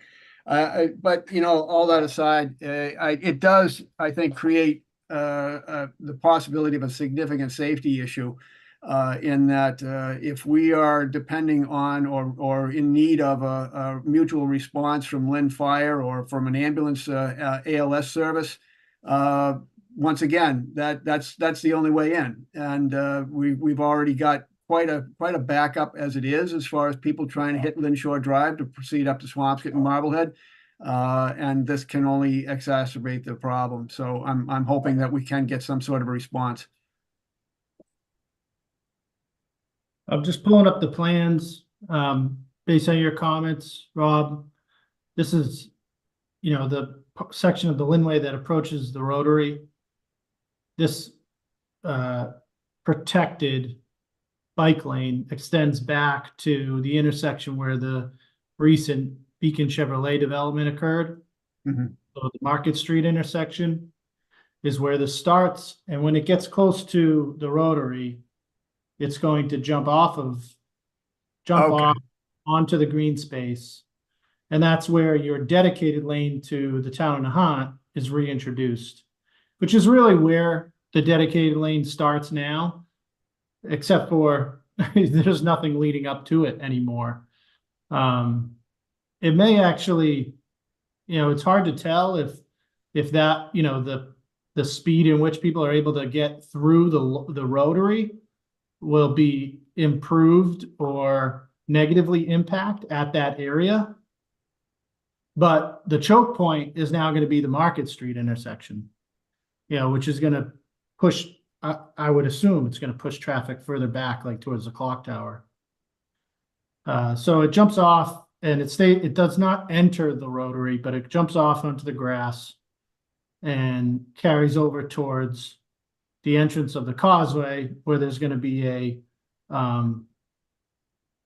blinking yellow light by push button for folks who, want to cross and get to the coastline. I think the other concern we voiced was that cyclists may not do that, and it may encourage more cyclists on the causeway, which is currently not allowed. So we did voice that concern as well. Thank you, Tony. This is a great help. And these plans are on our website.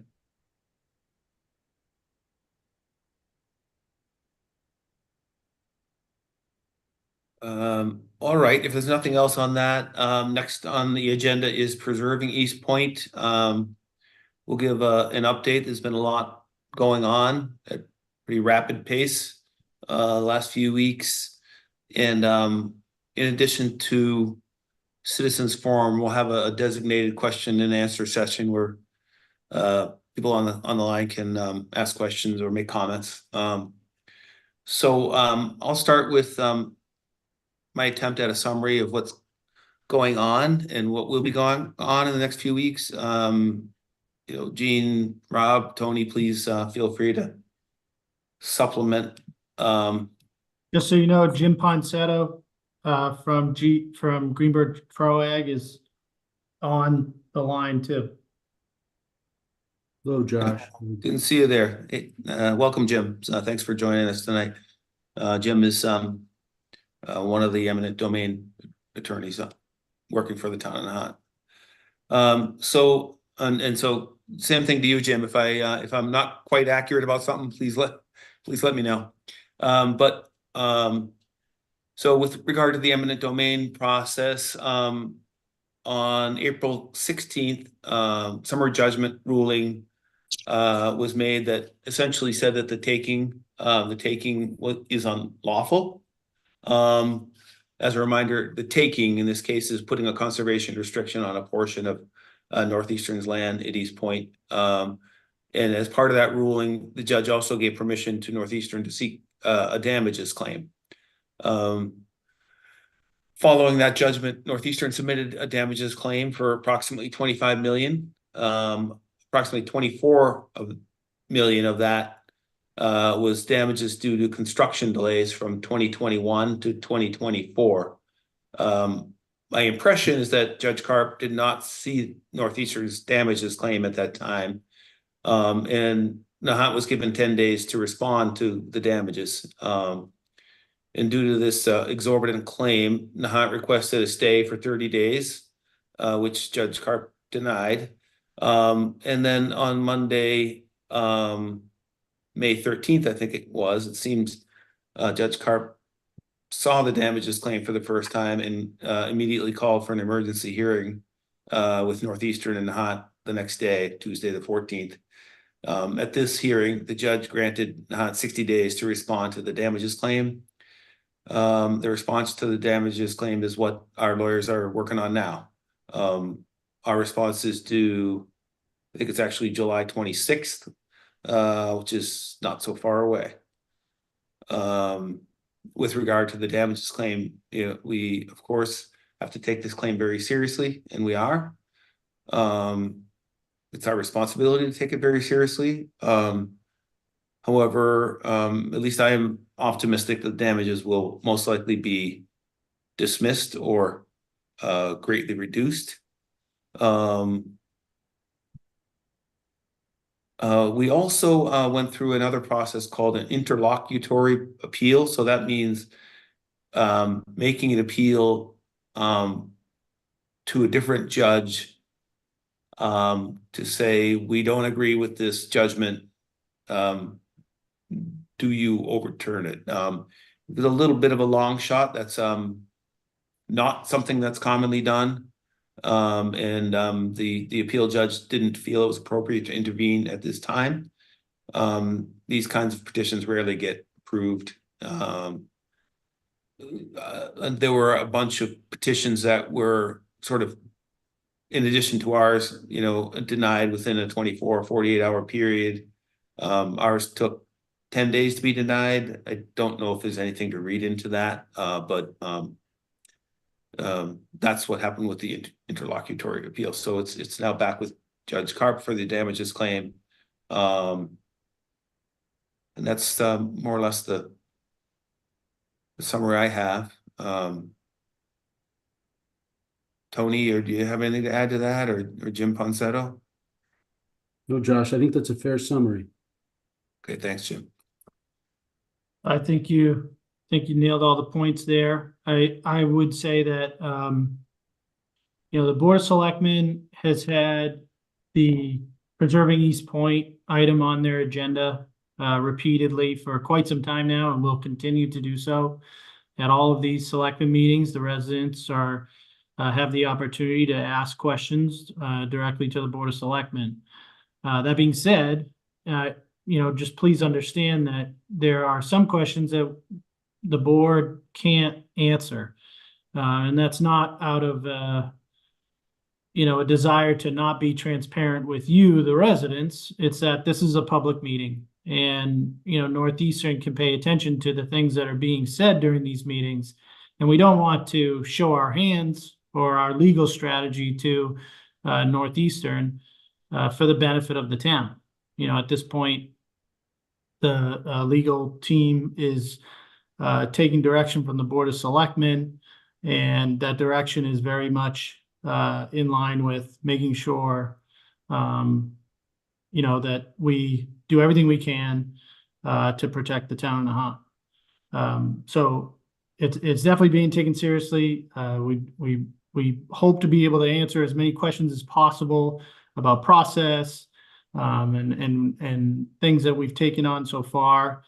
Just keep in mind, we just can't say too much about our legal strategy, obviously, because we don't want to jeopardize our legal position during the process. Thanks, Tony. Gene or Rob, anything else to add, or any questions from you guys? Excuse me. Gene, excuse me. Gene says he's muted. No, I don't, Josh. I think you summarized it very, very well. It's once again, as you said, I wish we could be completely open about the process, but that's not how the system works. There's a strategy involved, and you really have to try and keep that confidential as possible as you move forward through the courts. Yeah, so, yeah, again, it's been said a couple times now, but just to reemphasize, we can tell you what's happening and what's happening on what dates and all that. We just can't reveal the strategies that we'll be employing. If there's nothing else to add, we can open this up to a question and answer session where anybody who wants to make a question or a comment, please unmute yourself, state your name. Harley Racer from Lori Friedman is also on the call. Okay. Harley, if you are interested in adding anything to the conversation, feel free to unmute yourself and chime in. Hi, yeah. Hi, this is Harley. Thanks for giving me a chance to talk here. Just to give an update on the public dedication, Article 97 side, we appealed Judge Karp's decision where he entered summary judgment for Northeastern on the public dedication claim, we being MPT and the town of Nahant, saying that we would not be able to show that Northeastern intended to permanently dedicate its property for public use. We appealed that decision. An oral argument was held February 14th, and we are expecting a decision from the appeals court literally any day now. They give themselves 130 days, and I think we're at 114 days. So that decision could come any day in the next 2 to 3 weeks, and will have an effect on the litigation, regardless of how it comes down. We remain optimistic about the chances there at the appeals court, recognizing that it's always hard to get a reversal of a trial court's decision. But, we do think that there was an error, and we are hopeful that the appeals court agrees with us. Thanks, Harley. Yeah. Thank you. All right, with that, Gene is unmuted. anyone? What's that? Gene is unmuted now. Oh, okay. Gene, did you have anything else to add? No, I think you guys covered that very well. And I think we want now to open it up to some questions and provide some answers. Yeah. Okay. So anybody that has a question or comment, feel free to unmute yourself. Maybe raise your hand first and state your name and address. Go ahead. Sorry, Tony. I'm sorry.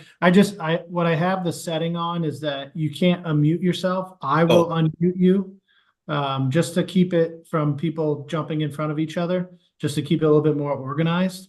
So you can either raise your hand, which is at the bottom of your screen if you're on a computer. If you click on the More button, there's a thing called Reactions. If you click on that, it gives you the option to raise your hand. Or you can just write something in the chat and I will call on you. And then when you unmute yourself, just remember to state your name and address.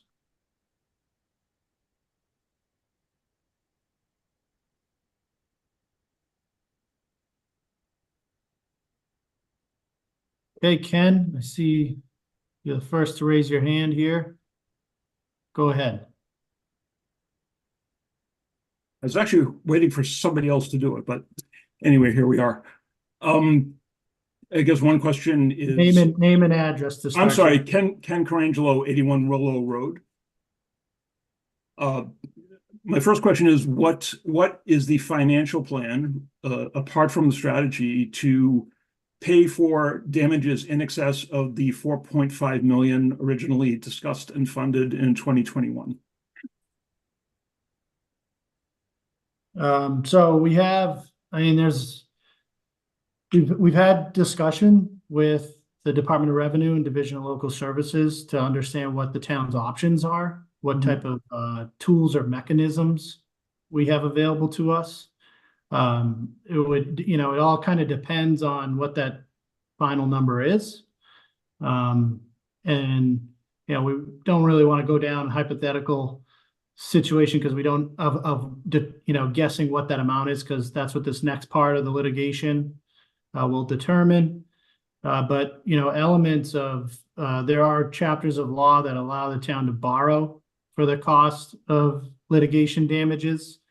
And then depending on how that amount of what the amount is and for the length of time of that borrowing, how we raise funds to pay that debt service will be a discussion and a decision to make. We also have the ability to file special legislation to seek authority to borrow for whatever particular time frame that would be. So those are kind of the mechanisms. Okay, so if I'm understanding correctly, the general strategy would be to borrow whatever the amount is, which would eventually need to be paid by the taxpayers of Nahant. We certainly hope that's not going to be the case, Ken. We have $1 million left before we, I know I personally gave my word that the taxpayers wouldn't be paying anything more than the $1.5 million CPC grant. And I certainly hope we are able to achieve that. The damages claim by Northeastern almost mandates that we have to appeal this because it's so exorbitant, let's say.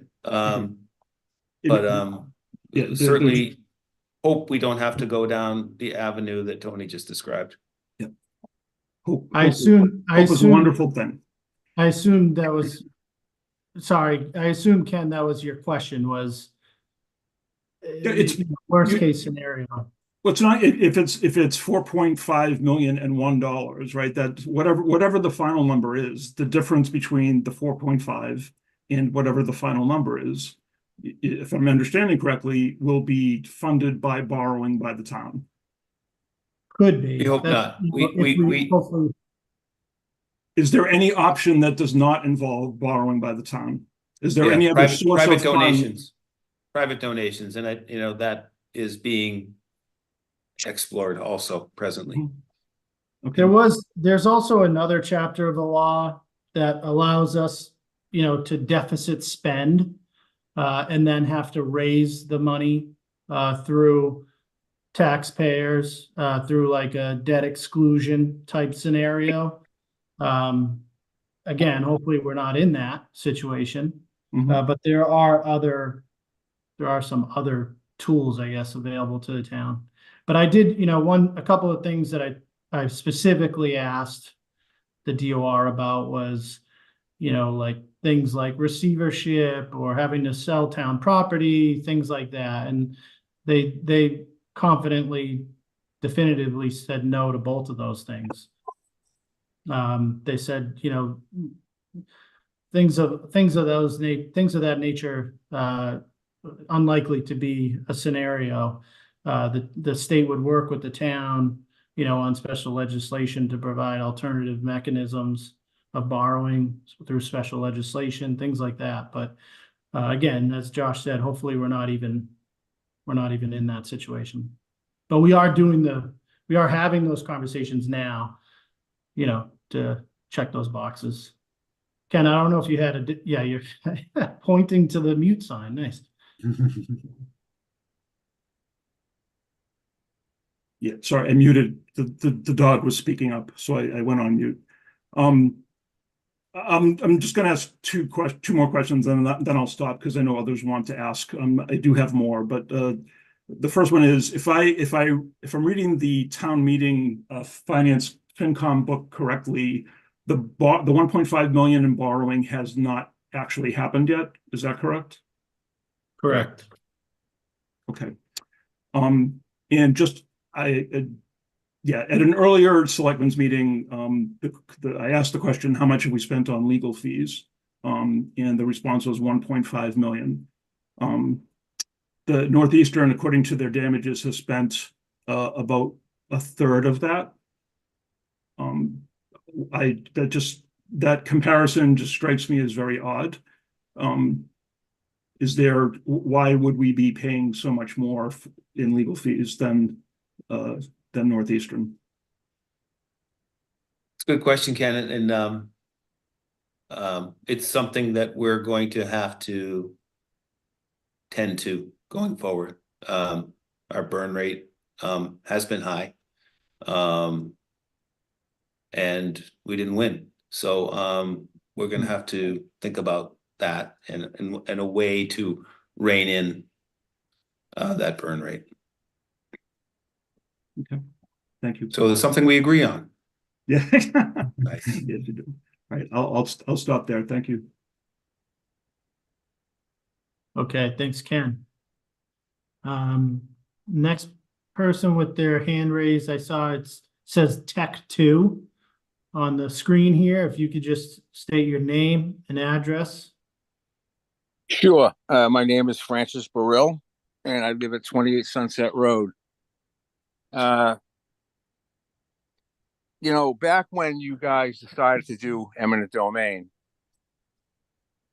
and of course, I was part of it early on. There was two chapters, Chapter 79A and Chapter 80A. You guys chose to go with Chapter 80A, and the town could back out of this if the fees got too high or if money got too high. So can anybody explain to me and to the residents why that wasn't considered? Why didn't they pull out before it got ridiculous? I know the answer, but I'd like for the Board of Selectmen to explain that. So yes, Enzo, you're right that there's two options, 79 and 80A, eminent domain approaches. 79 is the more common, but as you probably know, when you take a land, when you go through the eminent domain process, you have to pay the other party fair market value. We had an estimate for what that fair market value is, but there's no guarantee that that would be the same.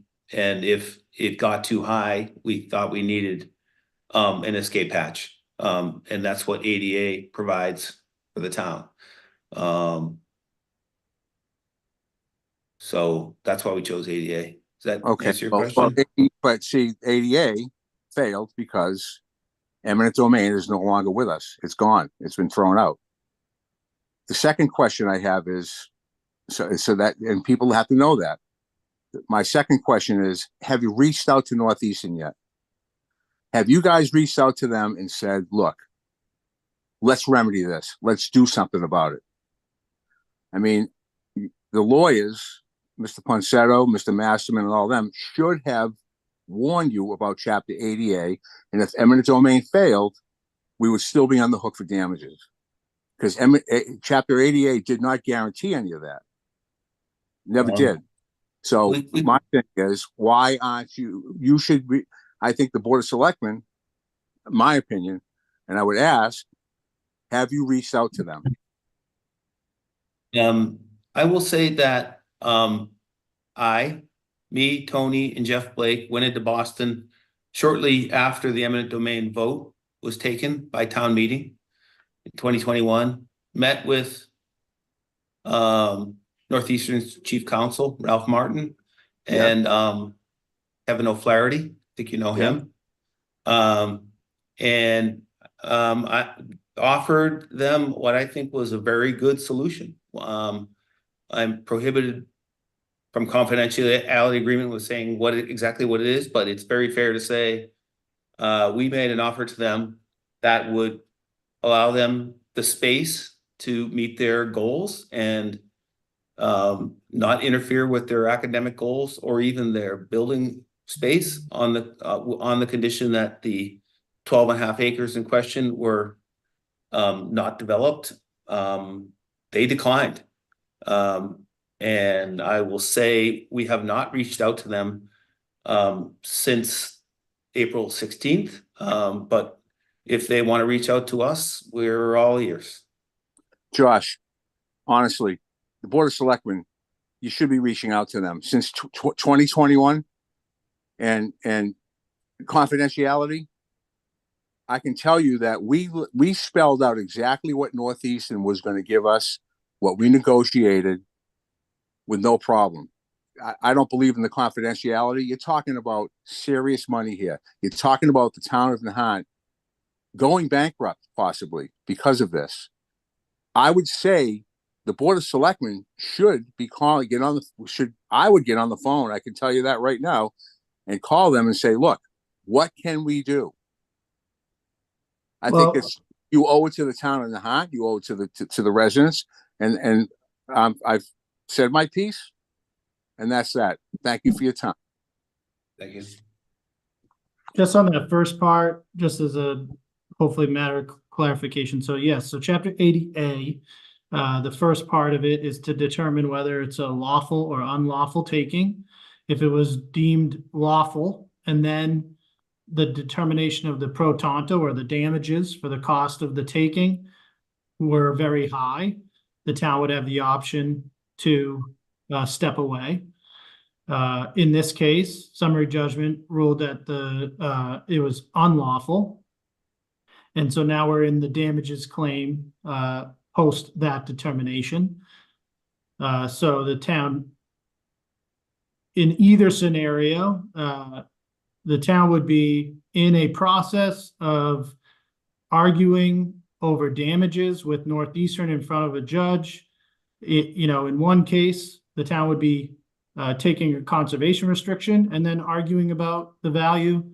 In this current case, we're not, arguing about, or we're not receiving a conservation restriction and arguing the value. We're arguing the value of the delay and other items that Northeastern submitted. So I hope that answers some of the process questions related to chapter 80A. And I think, right now, so yes, we can reach out to Northeastern. Yes, as a group, we're aware that we have that opportunity. We can reach out to Northeastern and continue the litigation process, but we're not going to, we haven't made a decision about that yet, and I don't think we're gonna, I don't think we're in a position to express what we're thinking about that yet. But this is part of the process on the legal side. Northeastern puts out their proposal of what the value is. Of course, Northeastern's going to put out a very large number. And then the next step of the process is for the town of Nahant to argue, to respond with a legal argument about what we think the value is. And of course, we're going to propose a much smaller number. And then a judge is going to make some ruling on those two arguments. So we're still kind of in the middle of the process. Just because Northeastern has asked for $25 million doesn't mean that they are going to receive $25 million or that's what the judge is going to rule. So we're still kind of in the middle of that process. But yes, I think it's fair. And Ponsetto, jump in if I'm going too far, but I think it's fair to say that the option of communicating with Northeastern is something that we're aware of and we're having discussions about, but we haven't reached out to them at this point. Tony, how would we have benefited from 79A? Well, chapter 79, you don't have the option of withdrawing after it's found to be a lawful taking. You just have to pay no matter what the number is. You've taken the property and then you're paying for it. Chapter 80A gave the opportunity to understand what the cost of the property would be. And that's I'm not an attorney. So Jim, does that sound right? Did I answer that? That's a fair summary. Okay. I think also if we had gone with chapter 79, if it was judged to be a bad faith taking, as it was in this case, we would likely be in the same damages situation. So it's not whether we went 79 or 80A, it's that the judge ruled that this was a bad faith taking that exposes us to the damages claim. Is that right, Jim Ponsetto? Yes.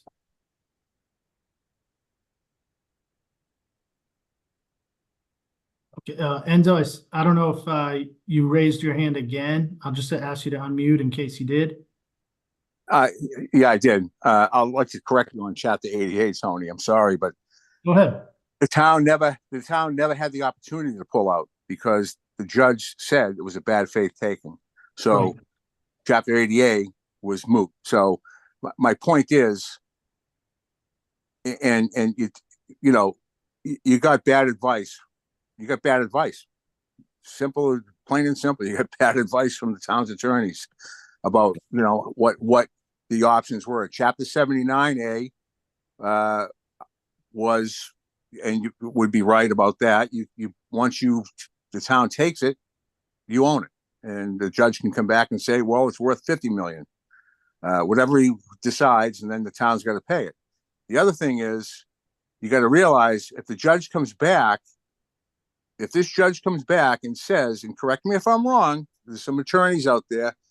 If the judge comes back and says, Judge Karp, and says, well, the town's on the hook for, say, 10 million or 5 million, whatever he comes back and says, the town doesn't have to pay it right away. He might say, well, the town doesn't have to pay it right away, but Northeastern could turn around and say, well, you got to bond it. And the town will have to bond it and pay them. Now, I don't know how quickly you're going to be able to work on that, but we're certainly in a pickle. That's why I say you should reach out to Northeastern. I think it's a wise idea, just my opinion, and try to remedy this somehow, because we're not in good shape. You know it, I know it, and so doesn't the rest of the town. Okay, thank you. Save Bear Pond, again, if you could just state your name and address, please. Hey, Tony, it's Shannon Bianchi. I'm at 14 Harborview Road. Just having a little bit of fun with my name tonight. Asking for an update with the lowlands, the Ward Road, the Fox Hill area. If you could just provide us that. If I might have missed it. I may have missed that part of the meeting. So Shannon, this part is a question and answer on the legal proceedings with regard to preserving East Point. Oh, I'm sorry. We can get back to your question during citizens forum.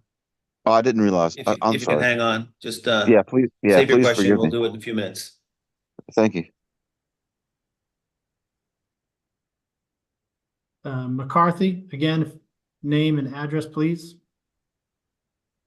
Yes, this is Kevin McCarthy, 12 Linda Lane. And I have a question a little bit about transparency.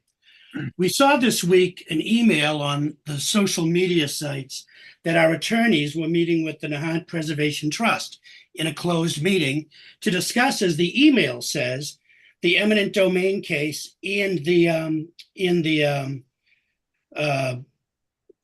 I'm losing the word for the dedication case. Now, am I correct that Nahant Preservation Trust and the town are both parties to the preservation case? I mean, the dedication case. Is that true? Yes. Yes. But only the town of Nahant is a party to the eminent domain case. Is that true? Yes. So not the Nahant Preservation Trust. Correct. But it says that our attorneys would be discussing privileged information with members of the Nahant Preservation Trust regarding the eminent domain case. I think you added a word in there that is highly unlikely to have been in there, which is privileged. It says attorney-client privilege. It literally says it. It says, Okay. Please keep this communication in all matters pertaining to the litigation quiet, as it is strictly confidential. We ask that we shall not be shared outside this mailing list as the contents are protected by the attorney-client privilege. So why are our attorneys for the town discussing privileged information about the eminent domain with a select member of our community that's in a closed private meeting and not being transparent with the full residents? Well, I wasn't at the meeting, but I doubt very much that our lawyers are stupid enough to discuss privileged information. I think this meeting is a continuation of a long effort to preserve Nahant's natural resources area. I think we should all appreciate people that take an interest and demonstrate commitment to preserving Nahant's very limited open spaces and natural resource area. I think the people that were invited to this meeting have demonstrated an interest and commitment to preserving East Point. And I support and encourage people to volunteer their time and resources in any way they can to help out the town. I don't understand how someone could object to a person volunteering their time and in some cases money to preserving Nahant's limited open space and natural resources. I don't see that, Kevin. I didn't say that. My question isn't that at all. I think all of us in town care about this case and care about where it's going and what the ramifications will be. My question is, why was there an email that our attorneys met with the Nahant Preservation Trust to speak about the eminent domain case? If, as the email says, it's attorney-client privilege.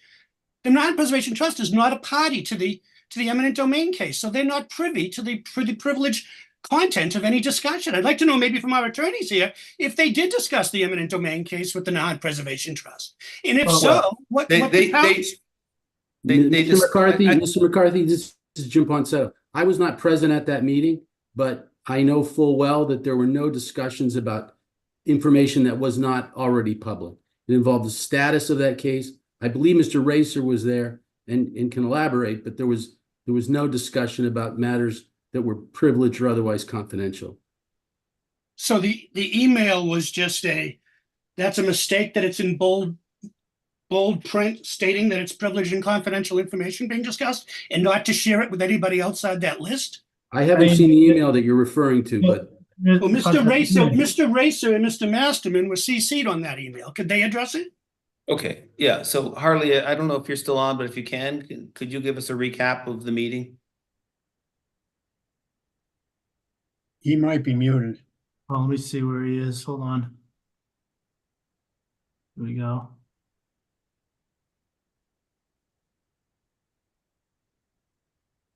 Hi, yes, this is Harley. So we met, Jim Masterman and myself met with members of Nahant Preservation Trust to give an update on the litigation, the various litigations. And it was nothing more than that. It was where things stand and what's next procedurally that we have in front of us, much like we've been talking tonight. So, well, then, why does it say not to share? Why with a closed group are they saying not to share any of that information? If you're sharing with us now, I don't understand why it had to be kept private then.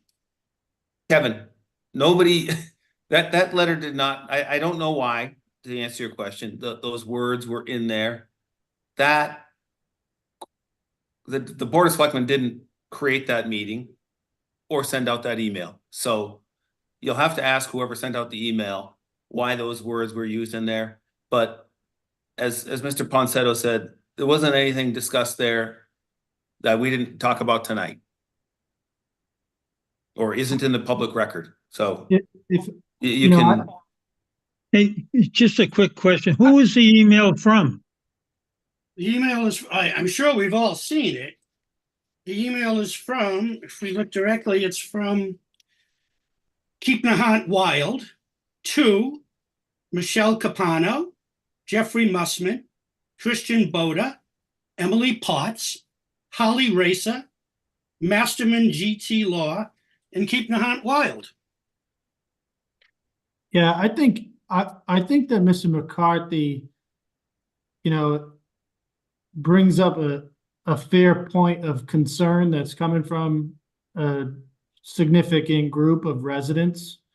I think as well, you know, the response from the selectmen here are that they bring some fair points too. You know, MPT certainly has the ability to meet as a group and get information in a different setting if they want to, and so wouldn't any other group. But I can understand where Jim Masterman being a part of that meeting and not, you know, being counsel for, and, you know, as part of the dedication case where that can be, you know, concerning. I wouldn't be opposed to, you know, avoiding this type of issue in the future. You know, NPT certainly has the right to meet with Harley. And they have the right to come to these meetings and ask questions here, as does any resident, right? So we can reach out to NPT and you know, make sure that they're not, you know, even flirting with that impression, you know, that NPT is somehow getting information that the rest of the public isn't getting, because that's not the case. And if that's the impression it's leaving, I have no problem, you know, of course, you know, in talks with the selectmen, you know, having a discussion with NPT about eliminating that impression, because that's not the case. And I thank you. I want to be. If I could finish, I want to be very thank you clear for about that. something here, Kevin. Sure. Yeah, go ahead. So I want to thank you for that because I think that transparency is very important. And clearly that was quite a surprise for a lot of us to have seen that email float around where it literally says that our attorneys, the town attorneys on the eminent domain case, are going to speak about attorney-client privileged information about the eminent domain case to the Nahant Preservation Trust. So it's a matter of transparency. So that's exactly what I'm getting at. I think that we should be more open, because clearly the Nahant Preservation Trust made it look as if they're going to speak about the eminent domain case and that they want nobody but those on their mailing list, or as it says, like-minded individuals, to know anything about it. So the transparency is my issue. I think it's obviously a problem we all care about in this town. And I think that we need to, you know, try to be as transparent as we can. Yep. Yeah, and we, you know, like as Josh said, we can't really control what they put in their email, but we can reach out to them and express to them the importance of being, you know, not leading that impression on. But I want to be very clear with you, Kevin. There is no lack of transparency from the Board of Selectmen. That's why we're doing this, having this discussion right now. You know, I frankly, I wish it was an invitation to everybody, but you know, my understanding is they didn't talk about anything. We're not talked about the same things we're talking about here. So I just want to be clear with you and with everyone else that this is not a lack of transparency from the Board of Selectmen or the town administrator or any of the town representatives. And I wasn't implying it came from the Board of Selectmen in any way. It was a lack of transparency. I was wondering why the town's attorneys on the eminent domain case were speaking to what Nahant Preservation Trust said was attorney-client privilege regarding the eminent domain case, when the Nahant Preservation Trust is not a party to the eminent domain case. So they don't have the attorney-client privilege regarding that. Now, maybe that's not what happened at the meeting. I don't know. I wasn't there, and Josh, you weren't there either. So I'm glad to hear that from the attorneys that wasn't spoken about, but surely somebody should speak to the Nahant Preservation Trust and not put those things out there, because clearly that's what it says they were going to speak about.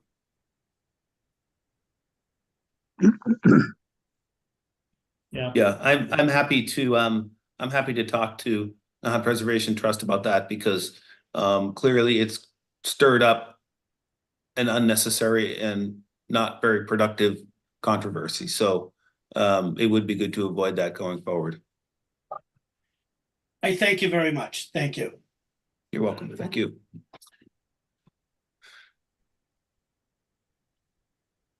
Ken? Hello. Yeah, I just two things and kind of working off of Kevin McCarthy's point. Tony, I see screen sharing is not currently available. Would it be possible to make it available? Yeah, well, what do you? He's going to show the email. I would like to share for the public record the content of the email that Mr. McCarthy is referring to. I think we kind of covered that topic, Ken. I don't think we have, Josh. And Okay, go honestly, ahead. I think, again, in terms of public record and transparency, I think the contents of that email should be part of the public record. Well, it's not. It wasn't a public record, right? Dan, can you weigh in? I mean, I don't, it's up to the board. It's up to the board and legal. Dan, why don't you unmute here? I don't know. I haven't seen it.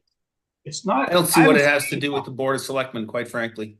Not a town. Excuse me, do Harley Racer and Mr. Masterman work for the Board of Selectmen? Yeah, they work No. for the Board of Selectmen. Okay, and they were on this email list as primary addressees and apparently spoke at this meeting. So there is and again, you said they shouldn't have done this, but at the same time, I didn't say that. I said it would be better if those kinds of emails weren't written. So it would be better to have the secret meeting without writing the email. Yeah, that's right, Ken. What you're saying. That's what I said. All right. Okay.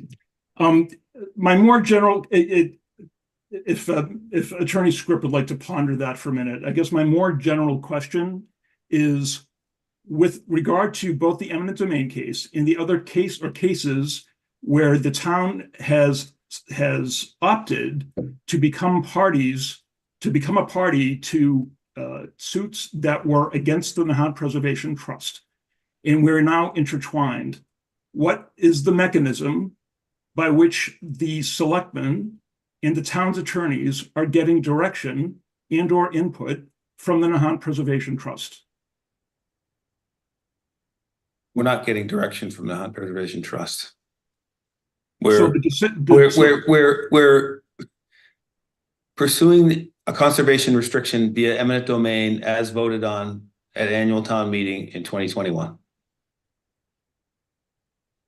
Okay, so are you saying there has been no discussion from any member of Nahant Preservation Trust or their attorneys with this Board of Selectmen or its attorneys? No, I'm not saying that. We're discussing it with you. We're discussing it with people that are, I don't even know what belonging to Nahant Preservation Trust means, first of all. I don't know if you get a membership card. Nahant Preservation Trust is a bunch of citizens in Nahant that care about Nahant, and they're trying to do good things for the town of Nahant, like preserve and rebuild the Valley Road School and preserve and rebuild the life-saving station. It's not for which some sinister organization. It's a group of volunteers in Nahant that's trying to do good things. I don't like this casting of them as like the evil empire. It's not a matter of evil empire, Josh. The Nahant Preservation Trust receives revenues for the life-saving station rentals to the public, as well as for rents for the Valley Road School, correct?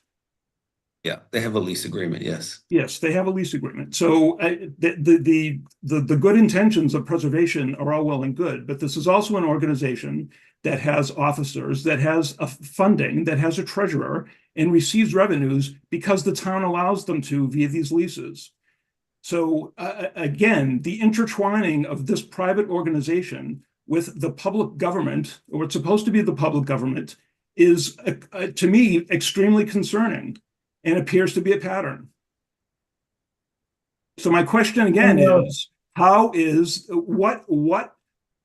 the means of communication between the two parties to the same lawsuits, which are the town of Nahant and the Nahant Preservation Trust? You're not showing up in court and like coming up with a strategy at the time. So how are the conversations happening? Well, so again, Ken, we can't really talk about things that we're talking about and during executive session, but Josh just said we're not taking direction from Nahant Preservation Trust. Obviously, the attorneys that are involved in those cases are involved in these executive sessions, and we're having discussions with them. But we're not. I don't know if we can fully answer your question without overextending ourselves as far as what we can and cannot talk about related to what's, being said or who it's being said with in executive session. Ken, Gene, would I be correct in assuming that you already know the answer to your question? I'm sorry, you're asking me, Gene? Yeah. No, I don't. I honestly don't. I'm asking because there is no, let me put it this way, there is no transparent mechanism visible in terms of how the town and NPT are interacting and coming up with strategy and making decisions about how these lawsuits are pursued.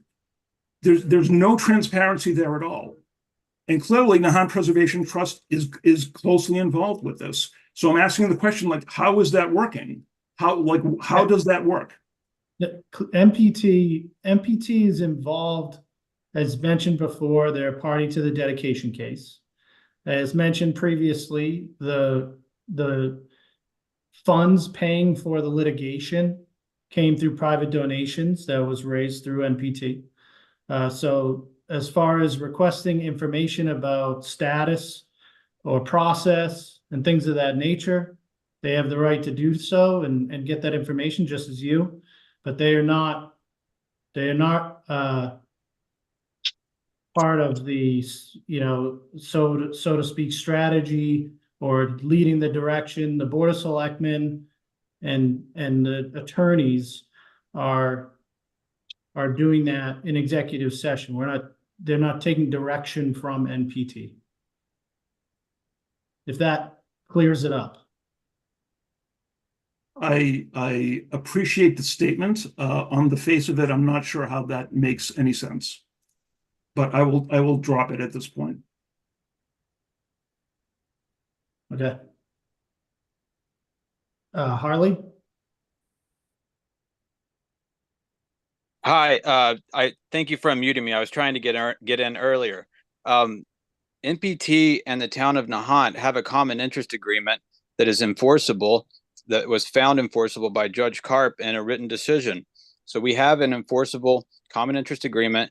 The attorneys can share information, the clients can share information, and none of that runs afoul of any issues. We have an enforceable common interest agreement that applies both to the public dedication and to the eminent domain litigation.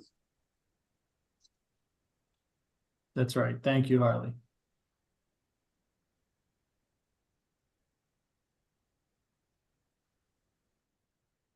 Okay. Ken, I see you. But go ahead. Hold Thanks. on. So, go ahead. Okay, thank you.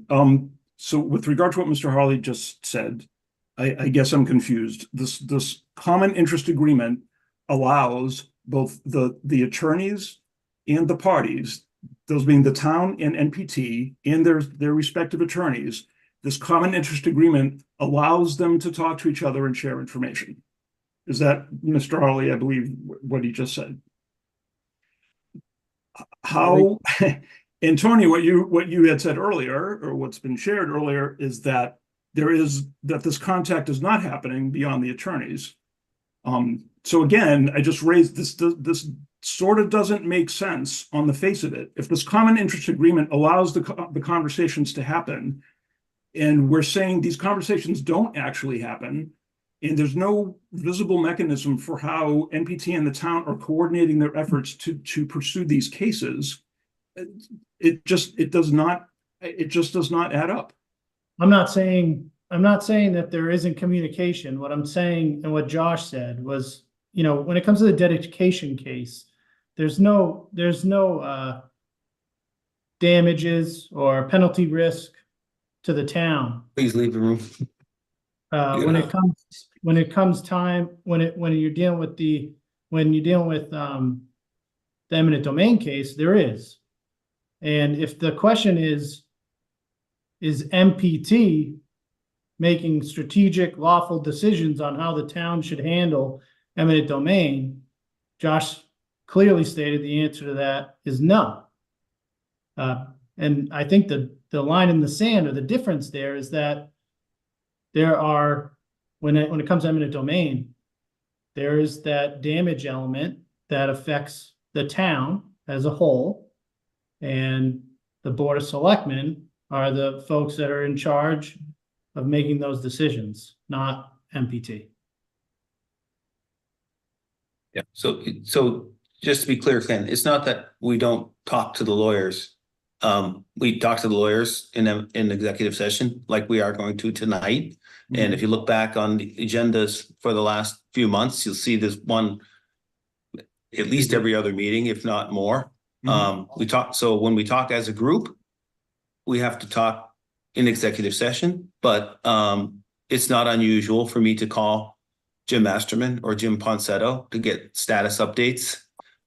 Same thing with Harley Racer or his former colleague, David Laurie. You know, I call him sometimes, see how things are going, what's next in the agenda, so I can mainly so I can respond to this standing agenda item of preserving East Point. Tony talks to them as well. So it's not that there's no communication, but if it's as a group, we do it in executive session. And but I can say that I personally talk to them from time to time for updates for both the dedication case and the eminent domain case.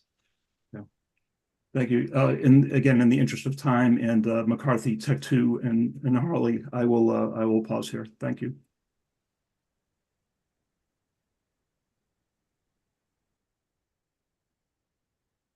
Harley, I think you're unmuted. Your hand is raised. I don't know if you had anything to add to that. No, my hand's just up because it was still up. But yeah, this is all just we're just talking about privileged information that we were discussing, and no, I'm done now. All right, so let me ask Harley and Jim Ponsetto, if you guys can just stay unmuted, because that way you can just jump in if it's necessary. Okay. Okay. So Enzo, your hand is. Yeah, sure. You talk about executive session, and I got to tell you, when I left, I made sure that all the minutes were accepted in executive session, and we never once let people not know what was going on. And there's an awful lot of that now, I think, because people don't know what's going on. People don't know where the town stands. And I got to tell you, you keep talking about eminent domain. Eminent domain is gone. You got to let people know that. You got to let them know it's gone. The only thing you have is an appeal. You lost the appeal with a single justice. You just lost that. And now, you're going to appeal. It sounds like you're going to appeal to the court, to the appeals court, for eminent domain. People have to realize it's gone. If you want to have eminent domain, you're going to have to go back to town meeting and do it all over again. If, in fact, you lose.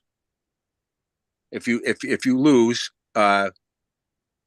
anything, if you lose the case, the appeal, which very well could happen. And once that happens, if it does happen, you gotta put all this stuff out there. How are we going to pay for it? Who's going to pay for it? I mean, this is scary stuff to people. Scary stuff to taxpayers. They don't want to list. They don't understand it. You got to get it out there. That's just my opinion. And you got to let them know eminent domain shouldn't even be talked about because it's gone. It's history. The judge threw it out. Well, and that's just to clear that up. So the eminent domain case is not finalized. The judge he put out summary judgment on the lawfulness of the taking. Yeah. And now, but the case is still open. And now the second part of that case is the damages. It's not open. It's still the summary judgment says it's done. Okay. Eminent domain is gone. The only thing left is him to accept the damages. And he will accept something. He's going to either come back and say, well, no, it's only $1 million. I'm just trying to explain in the town. listen, it's going to, you know that he's not going to go against his judgment. It was a 53-page judgment. So as you said, you want to get it out there. So I just want to make sure it's clear that the first part of the eminent domain case is about the lawfulness of the taking. There's summary judgment that said it was unlawful. The second part, the next part of the case, but it's still all the same case, is the damages part. Once that part is completed, which currently Northeastern has made their claim, and now the town is working on a legal response to that. Once the judge makes a ruling on that, then the entire case is complete. Then there's the option to appeal the entire element of the case. At that point, we don't know if we'll be in that position or not, or if we're going to pursue that yet, but that's the next part. The reason the town went, or I guess to help explain the interlocutory petition to a single justice appeal, was to ask the appeals court to get involved in the case now before it's finalized. And the appeals court said, we don't feel it's appropriate to intervene at this time. So yes, I guess, I don't know if that helps explain. It's not two separate cases. It's one case in two different halves. It's a poor explanation. It's not true. None of it's true. It's Enzo, I appreciate your comments. But it's you. I talked to eminent domain. I'm going to mute you, Enzo. I'm going to unmute you in a second, but to claim that what I just said is not true is not true. And Jim Ponsetto, the attorney, would you mind, explaining if I got anything that I just said was wrong? And it was not a matter of opinion. I was trying to explain the legal process that I understand from you. You explained it well. The issue of validity is not dead. The last part of the proceeding deals with damages.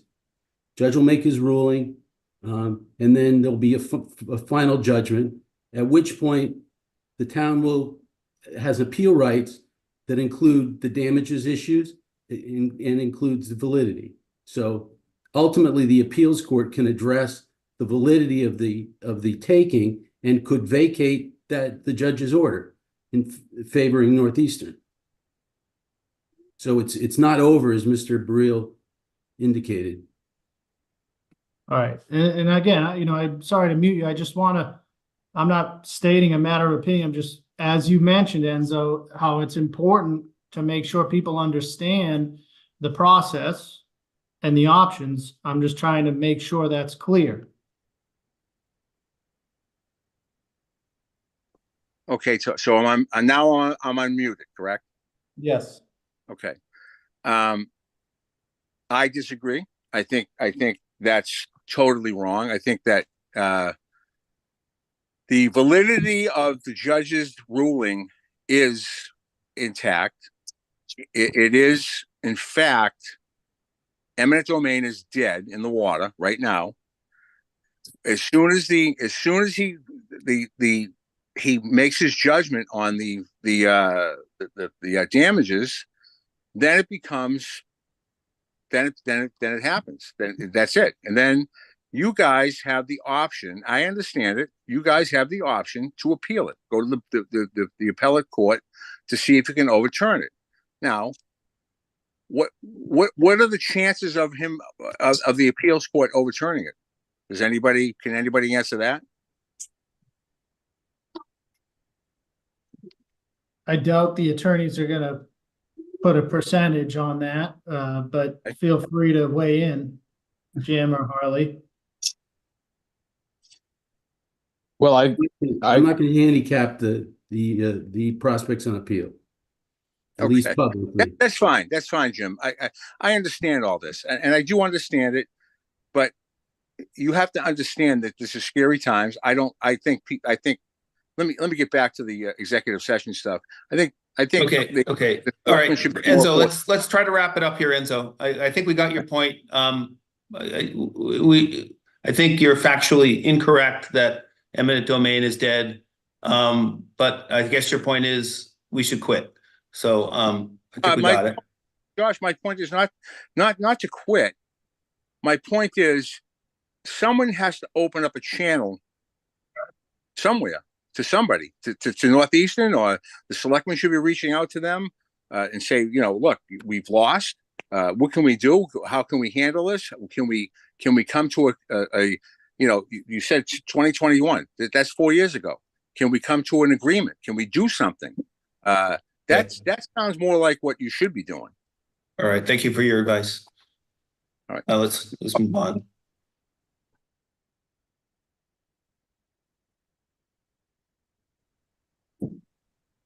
Any other hands up?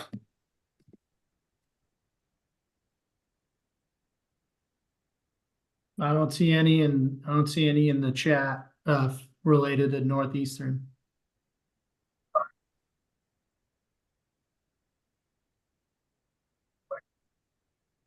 Okay. We can move on. I just have to my other computer that has all my documents on logged me out. So give me one second. We'll have preserving East Point on the agenda for future Board of Selectmen meetings as well. So this isn't the only opportunity for people to ask questions. It's possible that we will have surpassed other checkpoints of the litigation process, as you know, and there'll be new updates to provide. And maybe things at that point are public, so we can talk more about them. But it will remain on the Board of Selectmen agenda for future meetings, so people have the opportunity to revisit it. Okay, if there's nothing else, town administrator reports next.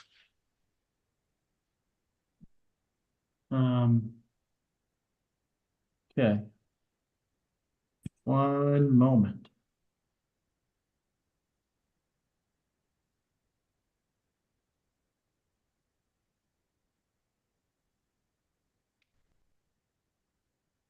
Don't know if Andrew Smith is on. Okay, here he is. Andrew, asking you to unmute. Hi, Tony. Hi. So Andrew Smith is our lead engineer on the Ward Road pump station project. And what I really wanted him to do tonight is provide an update as to where we are on that project.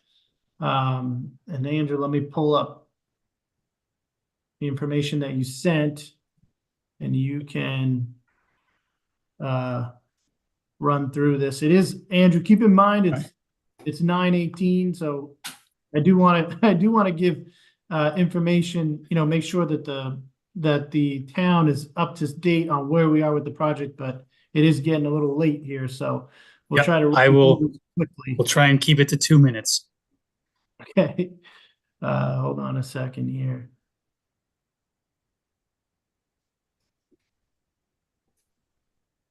All right. All right. Actually, if we can just go to the next slide.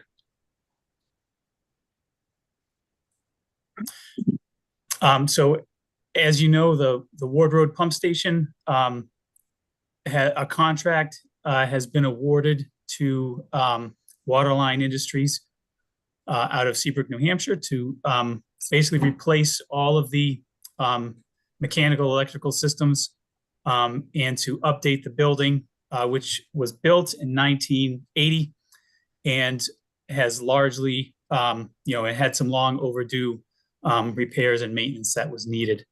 So there's a timeline on the screen.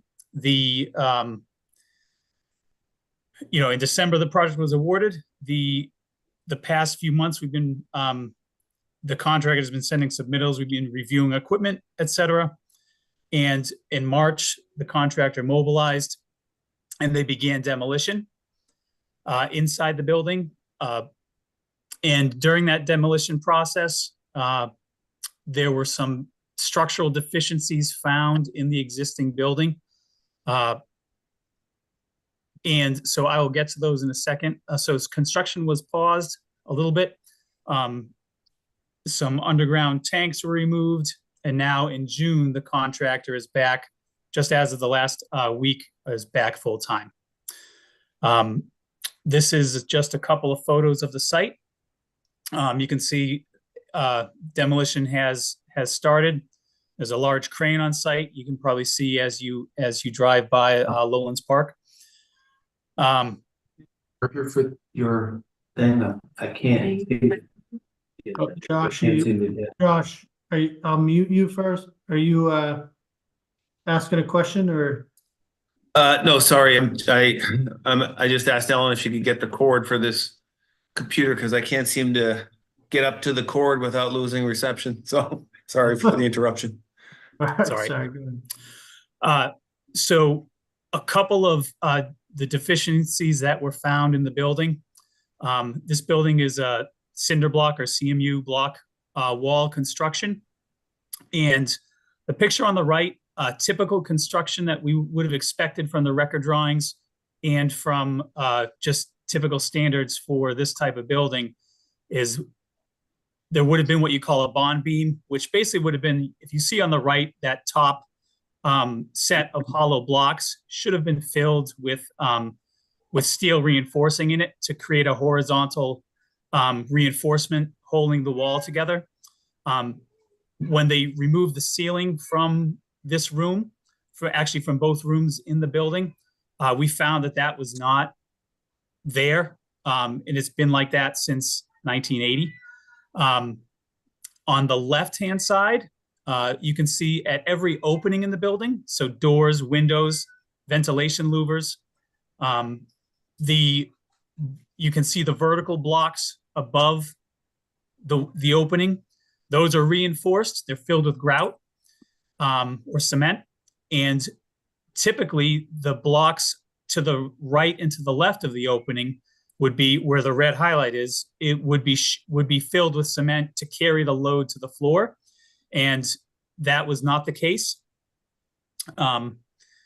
Next slide, Tony. Can you see my cursor? Yes, we can. All right, I'm trying to highlight the things you're talking about. So inside the building, you see that yellow beam. There's a crane that is used to lift the pumps out for maintenance. And that crane it's a 2-ton crane.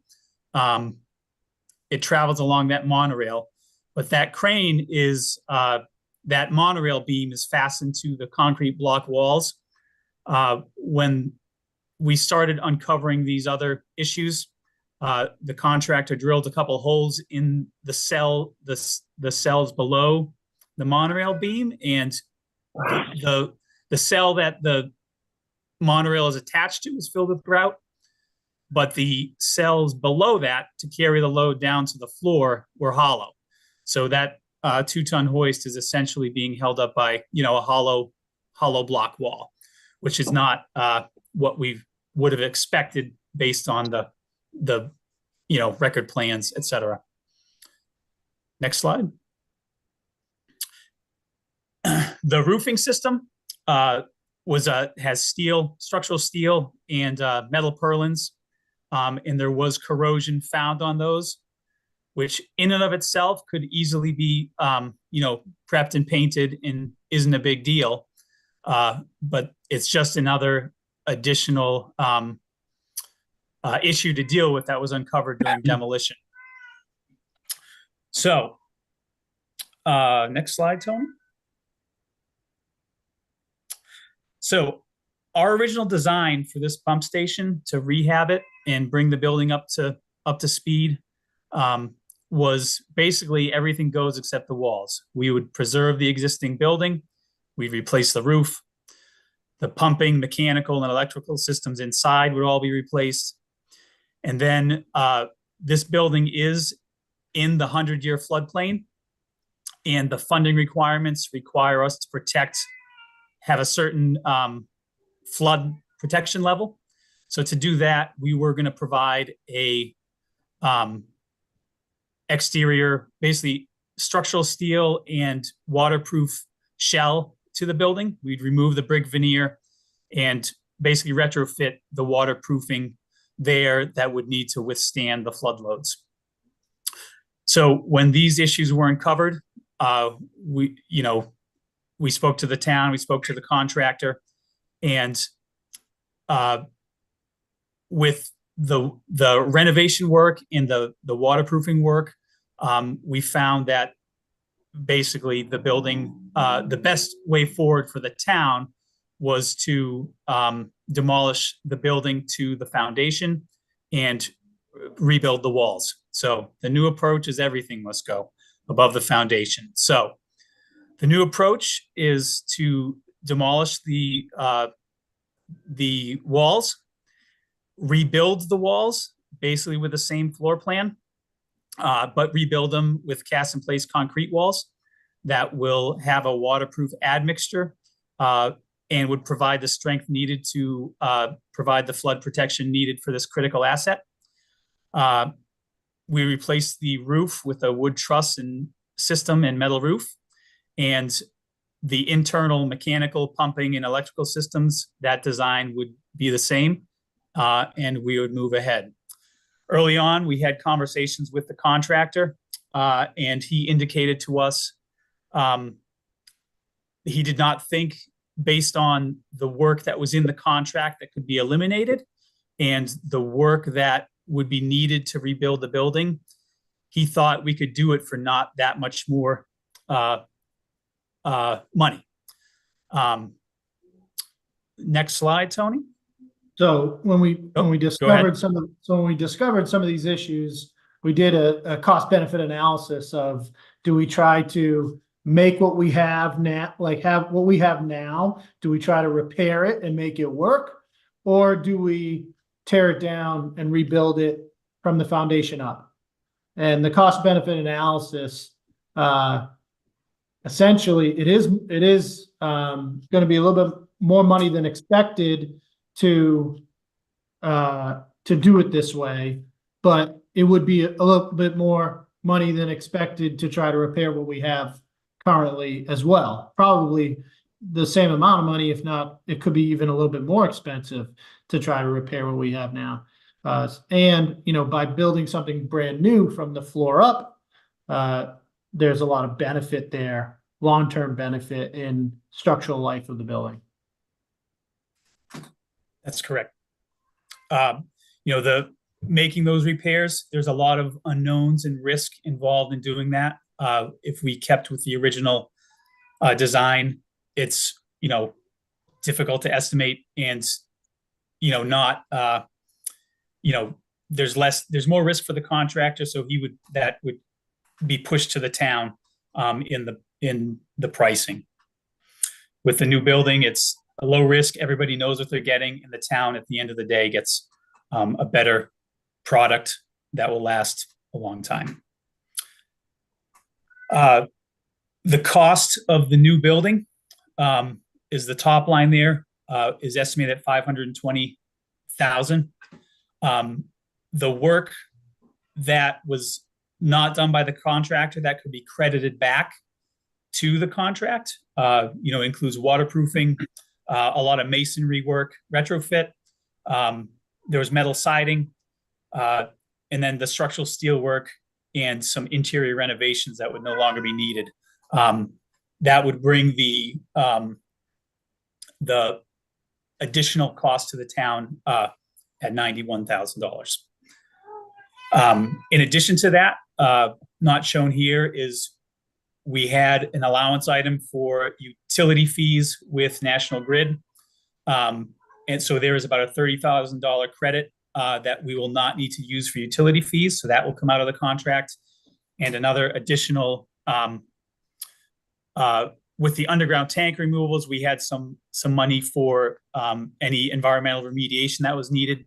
That work has been completed and no environmental remediation was needed. So there's about $40,000 worth of credits to help manage that cost as well.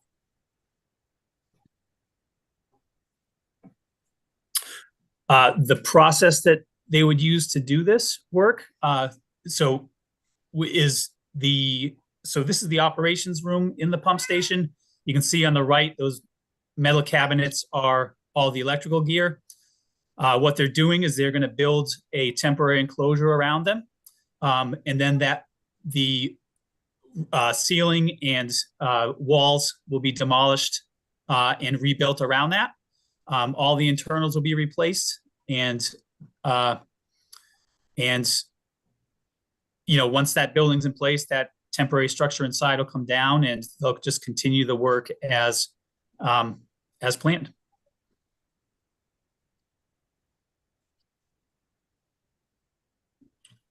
Thank you. Thank you, Andrew, for providing that update. Selectmen, do you have any questions? None here. No, not really. I guess it's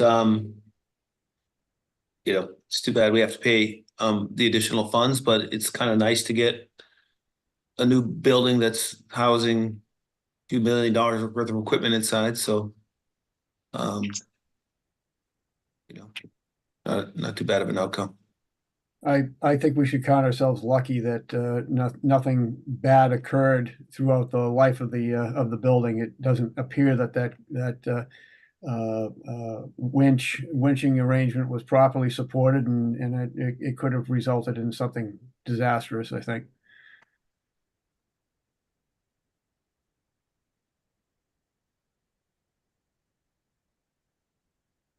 All right. Well, thank you, Andrew. Appreciate you being on tonight and putting that together. And we'll be having monthly updates from Wright Pierce, monthly meetings, and then I will relay that information to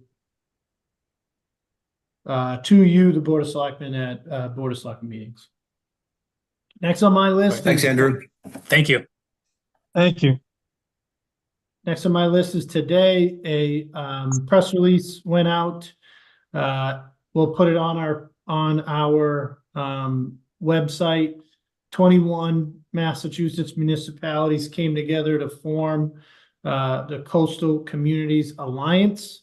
We are one of them. This is spearheaded through the Salem mayor, through conversations that we've had as North Shore communities, and extended those communities to other coastal communities in the area dealing with coastal flooding issues.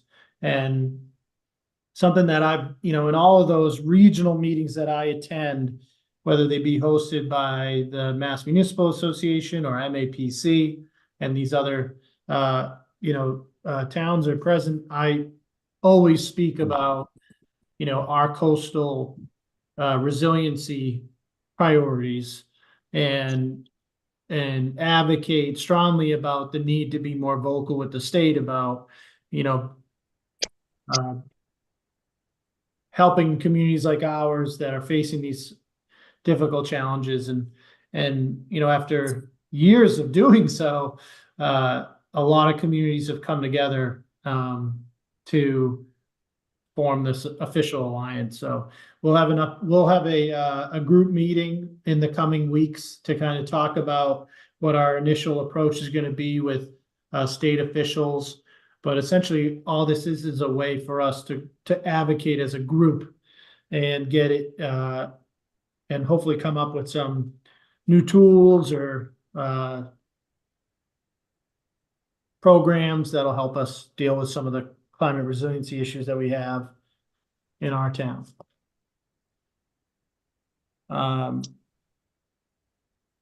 Water sewer billing. So as we talked about at town meeting, the issue with our water sewer meters, our water meters in town are reaching the end of their lives, some faster than others. We got money approved at town meeting to start the process of installing new meters in a new program. This last cycle, we've had to send out a lot of estimated bills because of an increasing amount of meters that are not transferring or communicating data from the meter to our program.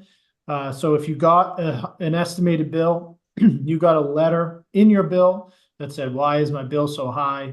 Explain that we had to estimate because we didn't have an accurate reading, and ask that you reach out to the town to provide us an accurate reading and try to schedule time for our DPW to come out and potentially fix the issue with your existing meter. And a lot of those accounts or residential or commercial properties that are having those issues likely going to be at the top of our list of when we start to implement the new meter system. We'll probably target those in the first wave. But we also encountered, we've noticed some residents coming up issues related to their bills on actual readings where, you know, especially on Fox Hill Road where we had the water main project, we had some, you know, there was some impact to the meters on that road and the readings that we got.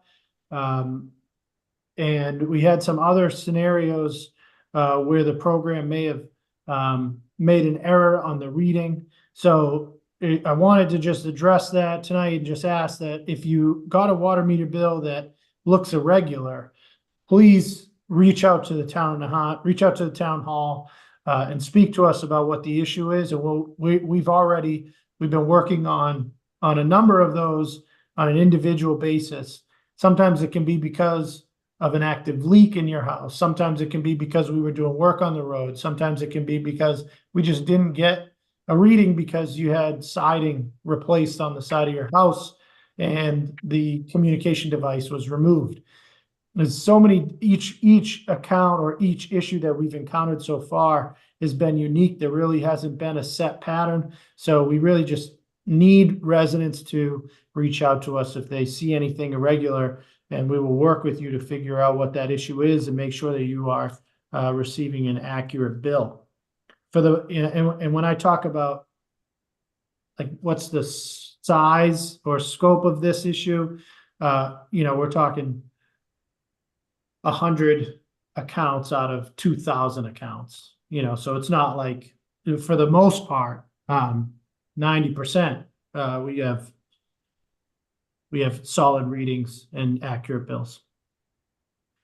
July 4th event schedule. I'll just briefly talk about that. You know, the 4th of July, fireworks are going to be on the 4th of July. The Horribles Parade will be on the 3rd of July, the night before. The morning of the 4th of July will be the road race and field youth races. And then the evening of the 4th, we will again have a live band and food at the wharf starting around 5:30 and leading right up until the fireworks. At our next meeting, we will preview the road closures and parking restrictions that you will see on the 4th.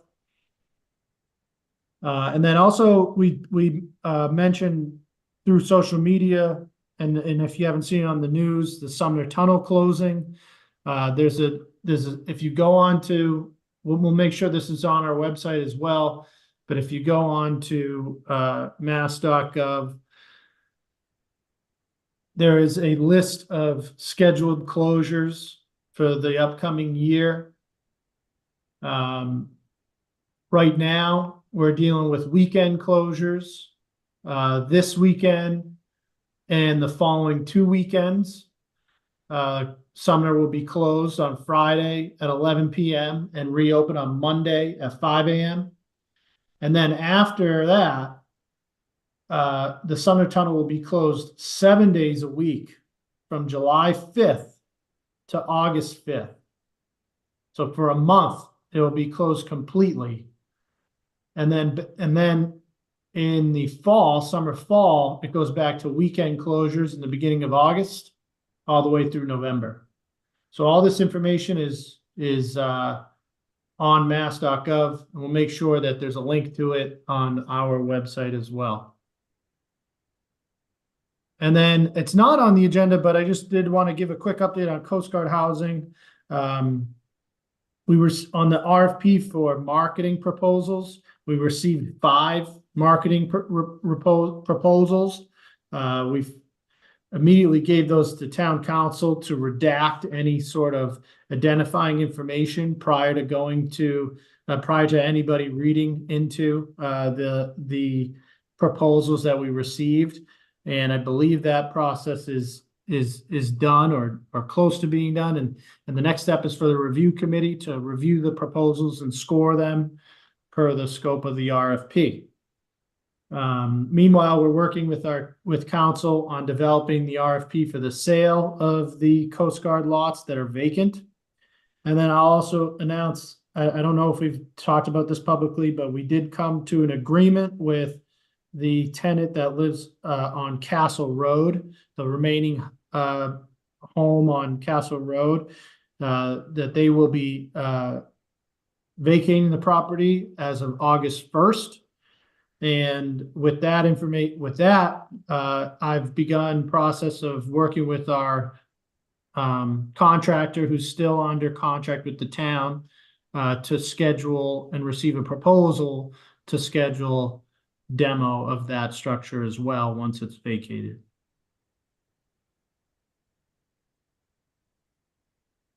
Okay. All right. Thanks for all those summaries, Tony. Lots going on as usual. Great news, good idea.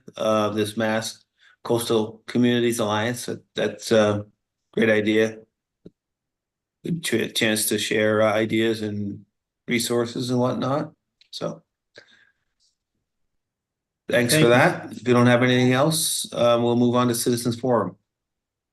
So anyone is welcome to raise their hand. And I'm sorry, Gene. That's okay. No, I just wanted to, Tony and I talked today about this, about prepping for future selectmen meetings. And what I mean by that is there might be some issues that are projects in the works that we want to talk about, but not tonight, but maybe next week or the week after. And right now, the only two that I have, I'm sorry not to alert you guys to this, but I'm looking at the short-term rentals and a committee review of all our committees. And so Tony said, just blurt them out and I'll make sure that they're on the agenda. Okay, great. Yeah, good suggestions. Let's get them on the next agenda. Yes, so we plan to talk about the short-term rental regulations that we have drafted at our next meeting. Hopefully we are, get those to a final point where we can release them for public comment if we want to do so. But we haven't, especially with Selectman Thibault on the board, we haven't had a discussion yet, a group discussion about the draft regs. I also have emergency management team would like to come before you at the next meeting. They went to the hurricane conference and wanted to report their experience and things that they learned at the conference to the Board of Selectmen and to the town. And I added those two the committee appointments, as Gene just mentioned, on top of that as well. Thank you. Good. All right, anything else before Citizens Forum? All right, then. If anybody has any questions or comments, raise your hand. I see one up already. Okay, JVJ. JVG, if you could just unmute and state your name and address, please. Oh, yeah, I'm on my wife's computer. This is Peter Galaki, 20 Simmons Road. I just have a quick comment or two about the Strand project, the Linway project. The first thing is that if you're going on the Linway and you're going by, let's say, West Lynn Creamery, whatever that's called now, you're in 3 lanes of traffic. And then you go around the corner and you come down by the porthole, which is gone, and it's still 3 lanes of traffic. And then very quickly it turns into 2 lanes of traffic. And as soon as you head towards Swampscott Marblehead, you get to Nahant Street, it turns into 1 lane of traffic. And that that has really been a choke point for a long, long time. And I think that is why the traffic backs up all the way through the circle, all the way back up to the volunteer yacht club, because they just can't resolve that fast enough. So one thing to consider that might be a benefit is with there's only 2 lanes feeding down by the porthole, the volunteer, then that might alleviate some of the backup that we currently see on the Rotary and at Nahant Street where it squeezes into one. So that's one thing to consider, that it may actually be a benefit that we don't know yet until we see. The second thing is we have a lot of people going to Swampscott and Marblehead that take that route, go along the ocean, follow it in. It's a beautiful drive. But we all know as we drive, as you drive along, you think, oh, I'm not going down that road. There's construction, or there's a speed limit, or there's speed bumps, or there's something that's negative. I'm going to take a different route. So it could be that we see a lot more Swampscott Marblehead people head up 107 or head up Broad Street, or, you know, take another route. So they might think, oh man, they squeezed off one lane. It's going to take longer. I'm going to go up 107. I'm going to take a different way. So that's just another thing to consider. It may not be as bad as we originally think it will be. We're used to having 3 lanes there, but we're used to that battle at the Rotary, who goes to Nahant, who crosses the line when they're not supposed to. And then, of course, you know, Nahant Street and whichever. So that's my 2 points. It might actually not be as bad as we think. That's it. Yeah, thank you. Thank you, Peter. And I think we share those points. One of the things we also talked to them, which I failed to mention earlier, was that exit to Linshore Drive. And it is 2 lanes, but it's so tight because of where the island is situated, that it almost bottlenecks down into 1 lane and then goes right back into 2 again. So we talked to the state as well about potentially trimming that island so that it's a true, you know, 2-lane exit off the Rotary, 1 going straight down Linshore Drive and 1 for the left turn lane for Nahant Street. Again, we didn't really get any traction on that. And then to your other point, that's kind of where that was another part of why we were pushing for a traffic study, by temporarily implementing the lane closure and doing and seeing if we could pull some data about what the true impacts of the traffic would be, which, you know, as you mentioned, could result in a positive or not much of a difference at all. Unfortunately, that we didn't get much traction with that either. But I hope you're right, Peter. You know, I hope it's not as bad as we fear. And, you know, people do have a way of sort of finding workarounds. So I hope you're right. Save Bear Pond. Hey, Shannon Bianchi, 14 Harborview Road. I just been challenging. I kind of wanted to just offer a little bit of comedy to the situation and ask you to give us an update, maybe a 1-minute synopsis of what's going on with Castle Road and Fox Hill, Ward Road, and maybe a little bit of paving news to carry us out for the evening. Yeah, Tony, can you summarize that? A lot of good stuff happening. Well, the repair work for the stormwater system on Castle, Fox, and Ward is complete, and that I spent a decent amount of time down there in my truck. I didn't get out during the rain event we had late last week on Thursday, because we had a ton of rain in the morning. And I have to say, I was extremely pleased with how the new system performed as we were, you know, getting a tremendous amount of rain in a short period of time. So it seems like a significant improvement. It seems like, you know, the design and the construction is worked or is definitely improved the area down there. So that project is complete.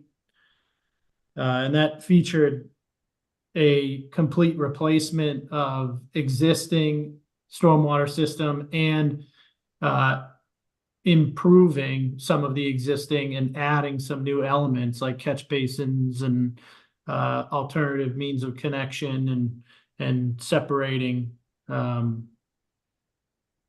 lower Fox Hill Road stormwater system from Castle Road stormwater system. So seems like it is working out well. As far as paving goes, generally speaking, any underground utility work receives temporary patching, and then final patching, and then you wait a winter season for final settling of those trenches to do a full-on, curb to curb repair. So I believe the contractor still owes us final patching for the stormwater work, where National Grid already completed their final patching for their work, and hopefully we'll be paving that next spring, paving that area. We also have Emerald Road as another big paving project that I think probably takes priority. We have to get that done first. So it will be a matter of budgeting. But both, Emerald Road and Castle Road need significant paving work in the upcoming year.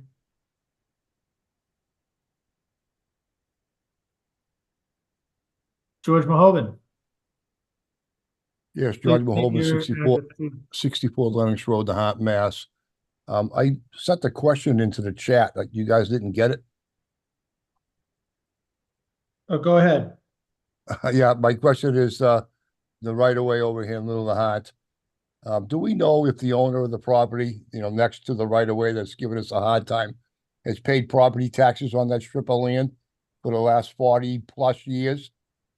If we don't know, could you check into it? I was kind of talking to some people about this, and they said if they're not paying taxes on that land, then it's our land. Has anybody looked into that? If not, could somebody look into that and see how we can proceed? I'm not giving up on this. So I think that's another way to maybe see if we can get something going down there.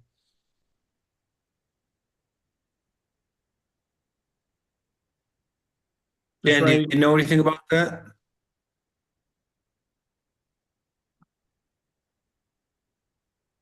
Dan?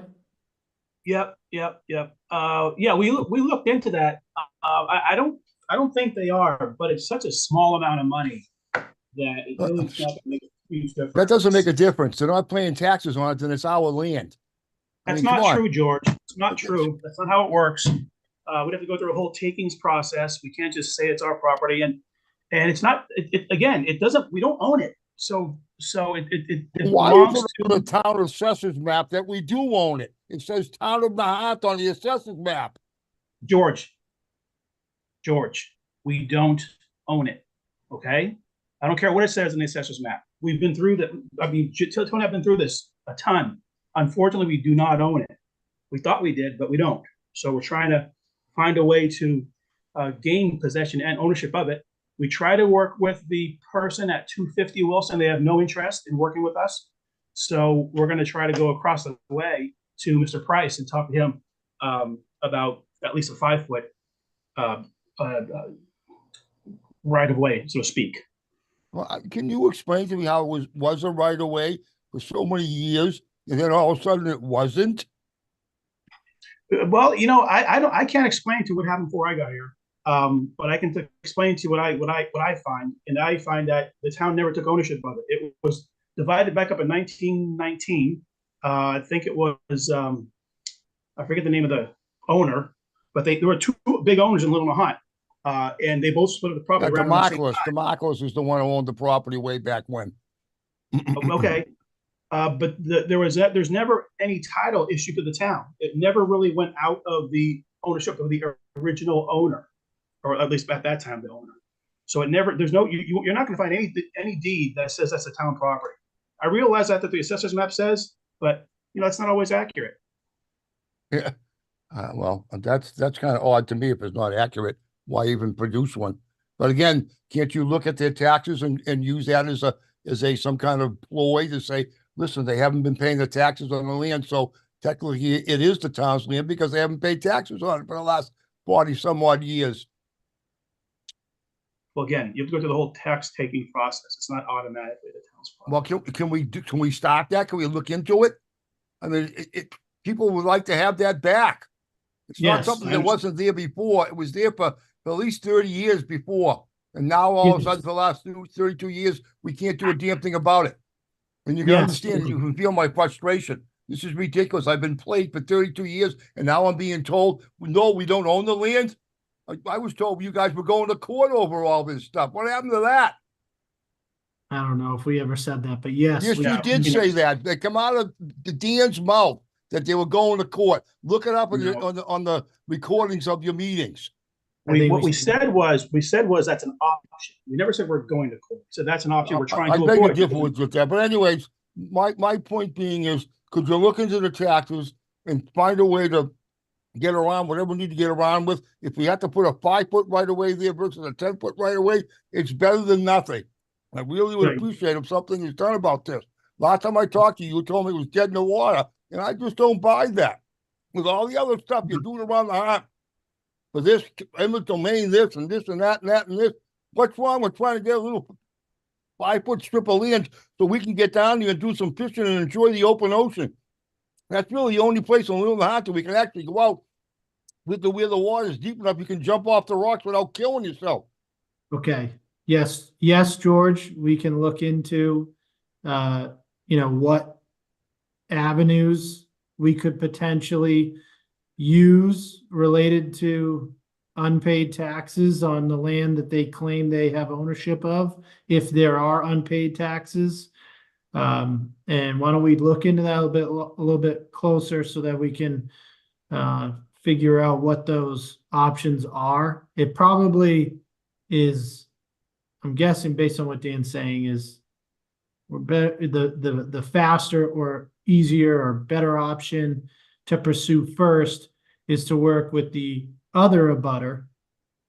And I don't disagree with that. I mean, I'm always, rather have it worked out amicably, but you have to see my frustration. 32 years and we can't seem to work it out one way or the other. Don't you understand my frustration? And then what the last meeting you told me, basically there's nothing we can do after being told for 32 years, oh, we're trying, we're doing this, we're doing that. Plus the first 32 years, I used that right away almost every freaking day of my life. There was stairs down there. There was a landing down there where the stairs landed on. I went down there and cleared it myself with a weed whacker for many years. Yeah, the fact is though, George, is if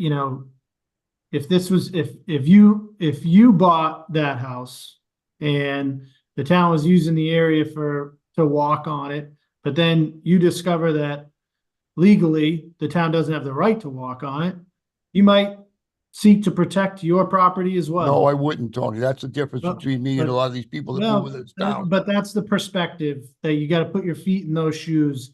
And, regardless of what happened before, we're dealing with a property ownership issue. We're trying to find ways around it. We obviously are fully aware of your frustration with that. We share the frustration. I wouldn't say it's dead in the water, but what I said at the last meeting is it could be dead in the water. We could end up in a dead end situation here and not be able to reopen that right of way or a part of that right of way, but we're still trying to find a way around that. But it's not as much as I know you want it to be just plain and simple, it's just not. So we hear you. We'll keep working on it. Well, I appreciate that. And again, I was just trying to bring up the taxes. I'm sorry, I got a little excited. It's not a bad idea. But I would like to see you go the way the taxes. And to me, somebody's talking to people and they say, if they're not paying taxes on the land, then the town can take the land away from them because they're not paying taxes. It happened to them, and I don't know if it was this town or another town, but I'm assuming it was this town. So again, it's just something that I think was brought up. the tax title process, I think, would give them the opportunity. Dan, correct me if I'm wrong. I think the tax title process would give the owner the opportunity to come current with what they Yeah, I think owe they have taxes at least a first year. before potentially taking the property. So it may not even result in that, but we'll look. Let's look into it. Hopefully we'll have an answer for you at the next meeting. Well, if we can't get it, at least we can get some money from them to put into our town coffers. But again, I was just under the impression that you guys kind of, I guess I read it the wrong way, that it was dead in the water. And after talking I to also some, don't want to leave an impression that they are absolutely not paying taxes on that. I don't know. yeah, we don't know. I understand that, but I would like you to find out. That's the case or not. Yeah, Yeah. well, we can find that out. That'd be great. Just like thinking of another avenue, maybe to try to get this back, in town possession. For people to be able to use it. Again, we don't have very many of those rights of ways over here in Nahant to bring us to the ocean. It'd be nice to see that one come back again, no matter how it's done. Again, I just thought this might be another bullet you can put in the gun to to shoot and say, okay, what about this angle? So. Okay, thank you, George. Yeah, you're welcome. Thank you. Okay, anybody else? Peter Barba. Yes, Pete Barber at 22 Emerald Road. So appreciate the update on the Coast Guard housing. You did give an update on one of the houses. There are still two others. Are you at liberty to provide an update on those two other houses that are still standing? Just that we're still in litigation process of eviction. We haven't come to any sort of agreement or haven't gone through the full process yet with the court, so can't give too much information. But Dan, can you add to that? Yeah, we have a trial date on 8 Goddard Road for July 10th, and we're awaiting a decision for the other Goddard Road property. I don't recall the number at the moment. From Judge Del Porto. We had arguments last week, and Tony actually was there. So that decision could resolve that very quickly, but that's what's happening. Okay, thank you. Appreciate it. Okay. Don't see any more hands up.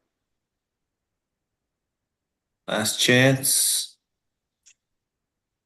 All right, the next thing we're gonna do is adjourn into executive session. I'll make a motion. I move that the Board of Selectmen adjourn into executive session pursuant to General Law, Chapter 30A, Section 21A3, to discuss strategy with respect to litigation, Northeastern University Marine Science Center, 430 Nahant Road, Nahant, to discuss pending litigation strategy regarding the town of Nahant versus Northeastern, and also town of Nahant versus 3 Coast Guard housing tenants. If the chair declares that an open meeting may have a detrimental effect on the negotiating position of the public body, and I, the chair, declare that an open meeting would have detrimental effect on the negotiating position of the public body. Do I have a second? Second. Any discussion? Hearing and seeing none, roll call vote. Gene Canty, aye. Rob Tibbo, aye. Josh Antrim, aye. So thank you for those that's still on the phone. We will not be returning to open session, so we have to say goodnight to those of you that aren't on the executive session. All right, give me a moment here to set us up.